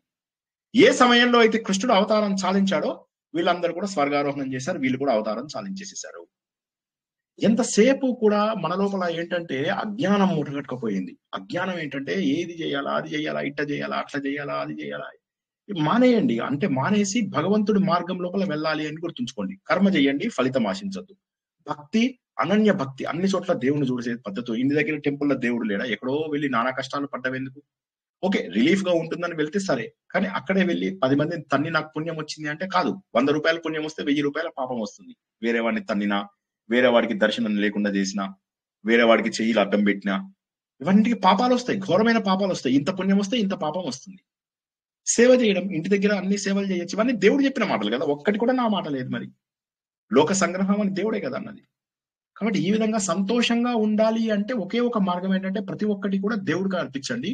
ఒకటే గుర్తుంచుకోండి, మనకు ఎంత కష్టం వచ్చినా సరే అది దేవుడు ఇచ్చిందని గుర్తుంచుకోండి. అప్పు ఉంది మనకు, అప్పు తీరిపోవాలి, అప్పు తీరిపోయి తీరవలసిందే. అప్పు తీరేదాకా మనకు కష్టం ఉండదు. ఇవాళ తప్పించుకుంటే రేపు వస్తుంది. మళ్ళీ కష్టం వచ్చినప్పుడు అనుభవించాలి. మనము అరణ్య పర్వం లోపల ఏం తెలుసుకున్నాము, సంపూర్ణ మహాభారతం లోపల కష్టం వచ్చింది, ఇంకా ఇదే లాస్ట్ అని అనుకుంటారు వాళ్ళు. యుద్ధం ఈ ఇందులో జూదంలో ఓడిపోయిన తర్వాత తీరా చూస్తే అరణ్యంలోకి వచ్చిన తర్వాత కూడా ఘోరమైన కష్టాలు ఎదురవుతూ ఉంటాయి. ఇదే కష్టము అయిపోయింది, ఇక దీంతో కష్టం రాదు అంటే లేదు, ఇంకో కష్టం కూడా వస్తుంది.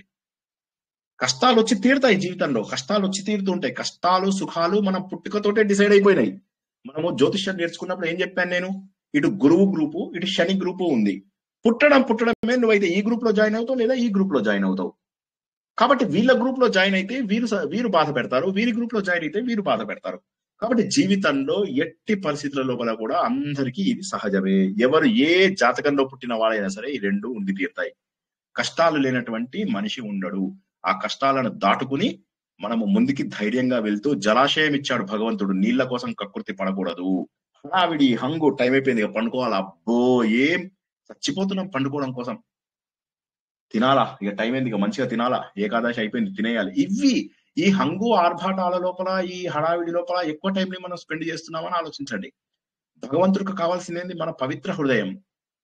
అది లేకుండా మనం వీటన్నింటి లోపల టైం స్పెండ్ చేయాలి. భగవద్గీత అనేది ఆచరణ వేదాంతం, అనుష్ఠాన వేదాంతం, ప్రాక్టీస్. కానీ మనం ఏం చేస్తున్నాం, పారాయణ చేసేసి వదిలేస్తున్నాం. పారాయణ చేసినప్పుడు అర్థం కావాలి కదా, ప్రతి ముక్క అర్థం కావాలి కదా. ఎవరికైనా భగవద్గీత అంటే అదే సార్ నిష్కామ కర్మ చెప్పాడు అంటారు. వాడు ఒక్కడికి తెలిసింది ఆ నిష్కామ కర్మ అనేది ఒక్క పదం. ఇంకా కొంతమంది అంటారు సార్ అన్ని భగవద్గీతలు ఉన్నాయి సార్, ఏమున్నాయో దా మాట్లాడుకుందాం దా, మళ్ళా చెప్పారు దానికి జవాబు లేదు. ఇవాళ అట్లీస్ట్ మనం ఒక 70-80% సారాన్ని మనం అర్థం చేసుకోగలిగాం భగవద్గీతలో ఉన్నది. గుర్తుంచుకోండి, అన్ని కూడా వినడానికి ఇదవండి. ఇప్పుడు మన గీతా సారం లోపల మనము 16వ అధ్యాయంలోకి వచ్చాము. 16, 17, 18 కూడా పూర్తి చేసుకోవడానికి ఇంకొక 6 నెలలు పడుతుంది. మనకు చాలా స్లోగా వెళ్తున్నాం కాబట్టి 2 ఏళ్లుగా నడుస్తుంది. ఇప్పటికి 8 సార్లు 9 సార్లు గీతని చెప్పుకున్నాము. అన్ని కూడా మళ్ళీ రివిజన్ చేసుకోండి అందరూ. జై శ్రీకృష్ణ. ప్రశ్నలు ఏమన్నా ఉన్నాయా? ఇంకా ఆత్మసుఖము వీడి నీ ఆట కొరకు పాత్ర పోషణ చేసి సూత్రధారి విశ్రమించదని పాదం ఆశ్రయించి పరమ కరుణాంతరంగా శ్రీ పాండురంగా. ప్రశ్నలు ఏమన్నా ఉంటే 5-10 నిమిషాలు తీసుకుందాం. తర్వాత మనము ఆత్మబోధని ఒక అరగంట సేపు చెప్పుకుందాం. ఆత్మబోధ అనేటటువంటిది ఈ రోజే ప్రారంభం అవుతుంది మనకు. శంకరాచార్య విరచితము. ఒక 20 నిమిషాలు జస్ట్ ఉపోద్ఘాతం మాత్రం తెలుసుకుంటాం అంతే. ఎవరికైనా ఇప్పుడు భగవద్గీతలో ఏ ప్రశ్న ఉన్నా అడగండి, మొహమాట పడకండి. ఇప్పుడు మనం చెప్పుకున్న వాటిలోంచి లిమిట్ చేసి ఏ ప్రశ్న అయినా సరే అడగండి. జై శ్రీకృష్ణ. ఒకసారి లోక సంగ్రహం అంటే చెప్పరా సార్? లోక సంగ్రహం అంటే లోకం కోసం చేయడం పని, సింపుల్ గా. అంటే మన కోసం కాకుండా వేరే వాళ్ళ కోసం చేయడం. మీకు రమణ మహర్షి ఆ కథ చెప్పుకున్నాను చూడండి మనం చాలా సార్లు. ఏంటి, రమణ మహర్షిని ఎవరో అడుగుతారు, ఏంటి వేరే వాళ్ళకి ఎలా సేవ చేయాలి అంటే, దా చూపిస్తాను, అది కర్మయోగం అంటే ఏంటి అంటాడు. దా చూపిస్తానని చెప్పేసి కొండ ఎక్కుతుంటాడు, ఎర్రగా కాలిపోతూ ఉంటాయి కాళ్ళు. అలా పైకి వెళ్తారు, 7-8 గంటల పాటు నడుచుకుంటూ పైకి వెళ్తారు. దారి లోపల ఇది ఏం చేస్తాడు, ఒక కర్రని మంచిగా వంకి కర్ర లాగా తయారు, ఒక కర్రని కొట్టేస్తాడు, పైకి తీసుకెళ్లి దాన్ని చక్కటి వంకి కర్ర లాగా తయారు చేస్తాడు రమణ మహర్షి. చేసిన తర్వాత మళ్ళీ వచ్చేటప్పుడు ఏం చేస్తాడు, ఆ కర్రని వేరే వాడికి ఇచ్చేస్తాడు, ఎవరికైతే అవసరమో వాళ్ళకి ఇచ్చేస్తాడు. అంటే మనం కష్టపడి వేరే వాళ్ళకి అది అంకితం చేయాలి. అదే అన్నిటికంటే గొప్పది. అన్నిటికంటే గొప్పది ఏంటంటే మనం వేరే వారి కోసం చేసే ప్రతి సేవని లోక సంగ్రహం అని అంటారు. ఈవెన్ మనము ఈ యజ్ఞాలు యాగాలు ఇవన్నీ చేసినప్పుడు సంకల్పం కూడా లోక రక్షణ హేతున అని చెప్పేసి అంటూ ఉంటాం. మీ అందరికి తెలుసు కదా. సో అట్లాగా. సో కాబట్టి అందరికీ, అందుకే సర్వజన సుఖినో భవంతు ఇవన్నీ ఎందుకు వచ్చాయి, సర్వే భవంతి సుఖినః, సర్వే సంతు, ఇవన్నీ ఎందుకు వచ్చాయి? ఎందుకంటే మన హిందూ ధర్మం అనేటటువంటిది ఒక మహోన్నతమైనటువంటి వారసత్వం. ఇందులోపల మనకేం చెప్తారంటే అందరినీ సంతోషంగా ఉంచాలి. నువ్వు ఒక్కడికి సంతోషంగా ఉంటే కుదరదు, అందరినీ సంతోషంగా ఉంచాలి. అదే లోక సంగ్రహం. జై శ్రీకృష్ణ. Next question.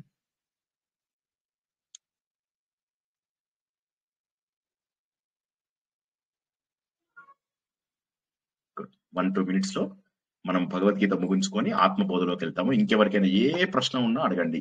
18 అధ్యాయాలు మనం చెప్పండి. అవిక్రమ నాశ దోషం అంటే ఒకసారి. అవిక్రమ నాశ దోషం అని, ప్రత్యవాయ దోషం అని 2 రకాల దోషాలు ఉంటాయి. ఈ 2 రకాల దోషాలు ఏంటంటే, జనరల్ గా ఒక పనిని మనము కోరికతో చేసామనుకోండి.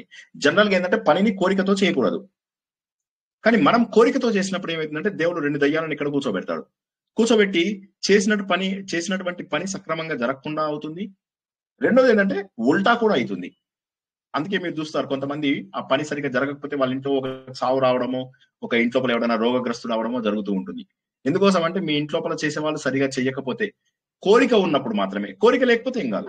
కోరిక లేకపోతే అభిక్రమ నాశ దోషము, ప్రత్యవాయ దోషం అనే 2 దోషాలు ఏవైతే దయ్యాలు 2 ఇక్కడ కూర్చుంటాయో అవి 2 మనకు ఉండవు. కాబట్టి కోరిక లేకుండా, ఏ పని కోరిక లేకుండా చేస్తేనే మంచిది. ఎందుకంటే ఫలితం దేవుడు ఇస్తాడు కదా. మనం కోరిక కోరుకోవడంలో అర్థమైంది, మనం కోరిక కోరుకుంటేనే దేవుడు తీరుస్తాడా? మనకేం ఏముంటుందో తెలియదా దేవుడికి? మనకేమి ఇవ్వాలో తెలియదా దేవుడికి? అన్ని తెలుసు దేవుడికి. కానీ మనం కోరిక కోరుకొని ప్రత్యేకంగా చేసినప్పుడు అత్యంత శ్రద్ధగా నియమనిష్టలతో ఒక్క తప్పు లేకుండా చేయాలి.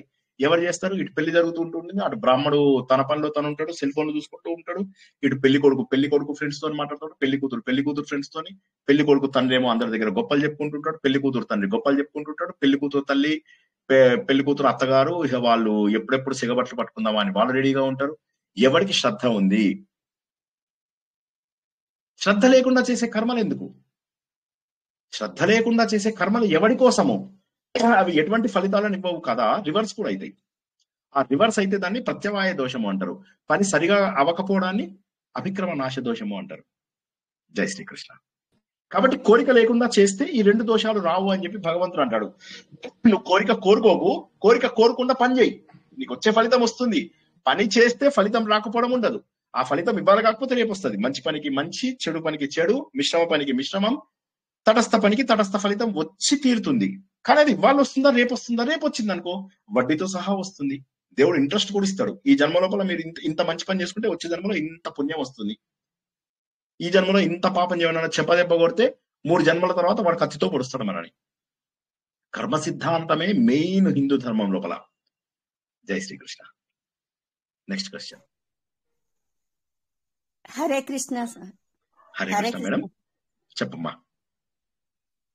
ఇది ఏకాదశోధ్యాయంలో అడగచ్చా అండి? మీరు అంటే మనం చెప్పుకున్న దాంట్లో నుంచి అడిగితే బెటర్. చెప్పండి. ఏం లేదు, అంటే ఒక చిన్న పదమే. అంటే పరబ్రహ్మ, బ్రహ్మ అంటే తెలుసు, కొంచెం ఐడియా ఉంటుంది. పరబ్రహ్మం అన్నా అదిగా ఇంకా అంతకంటే ఉత్కృష్టమైన దాని అర్థం వస్తుంది. సచ్చిదానంద అంటే ఇప్పుడు మీరు చెప్పారు, అది కూడా సత్తు చిత్తుకి బాగానే. ఇప్పుడు ఇదే ఫస్ట్ టైం ఫుల్ గా వినడం, సో అది కూడా ఓకే. అయితే అక్షర స్వరూపం అంటే కూడా నాశనం లేనిది అన్నట్టుగా కూడా అంతేనా సార్? అంతేనండి. అక్షరము అంటే క్షరము కానిది, నాశనము లేనటువంటిది. Okay sir. కాకపోతే ఇక్కడ ఘన పరబ్రహ్మ అంటే ఆ ఘనము అన్న పదం ఎందుకు వచ్చింది?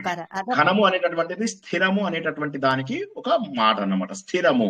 ఘనము అంటే ఏంటి? గట్టిగా ఉండేది. ఘన పదార్థం, ద్రవ పదార్థం, వాయు పదార్థం అంటుంటారు కదా. ఘన పరబ్రహ్మ అంటే స్థిరంగా ఉండేది, ధ్రువము, అచలము, గ్యారంటీడ్ అని చెప్పి మీనింగ్. ఇక్కడ ఘన పరబ్రహ్మ అంటే ఖచ్చితమైనటువంటి ఘన పరబ్రహ్మ అని చెప్పేసి, అంటే ఖచ్చితమైన, గ్యారంటీడ్ అని చెప్పేసి కొద్దిగా గట్టిగా దాన్ని ఒత్తి పట్టడానికి చెప్తారు అంతే. జై శ్రీకృష్ణ. జై శ్రీకృష్ణ.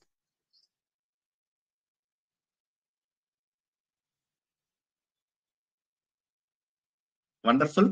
అందరికీ కూడా ఇంకొక 30 seconds లో ఎవరు ప్రశ్నలు లేకపోతే రెండవ ప్రవచనం ప్రారంభించుకుంటాము. ఎందుకంటే ఈ రోజే అది ప్రారంభించాలి కాబట్టి నేను రికార్డింగ్ ఆపేసి చెప్తాను. అంతలోపల 30 seconds ఇంకా ఎవరికైనా ప్రశ్నలు ఉంటే అడగండి. అందరికీ కూడా గీతా జయంతి శుభాకాంక్షలు. మీరు రాసుకున్న 15 పాయింట్లు రాసుకోలేదు సార్ అంటే మళ్ళీ గ్రూప్ లో లింక్ పెడతాను. వీడియో వినండి, చక్కగా వినేసి రాసుకోండి. రాసుకొని నేను 15 పాయింట్లు చెప్పాను మీకు, అందులో కనీసం 5 పాయింట్లు పాటించండి. ఒక 3 నెలలు తర్వాత ఒక 5 పాయింట్లు, తర్వాత ఒక 5 పాయింట్లు. సంతోషంగా ఎందుకు ఉండరు నేను గ్యారంటీ.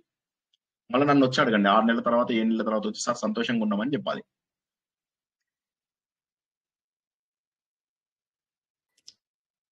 సత్వరజస్తమో గుణాలు. వండర్ఫుల్. భగవద్గీత సారాన్ని అందరము గుర్తించాము. పవిత్రమైనటువంటి భగవద్గీత మనందరి జీవితాలను మార్చాలి. ఈ పవిత్రమైన రోజు అందరము భగవద్గీత నేర్చుకుని దీన్ని పాటించి మన జీవితంలో అన్వయించుకుని మన మహోన్నత వారసత్వాన్ని మనం మరింత ముందుకు తీసుకెళ్తామని ఆశిస్తూ గీతా ప్రవచనాన్ని ముగించుకుంటున్నాం. జై శ్రీకృష్ణ. ఆత్మబోధ వినాలనుకునే వాళ్ళు ఇవాళ ప్రారంభం అవుతుంది కాబట్టి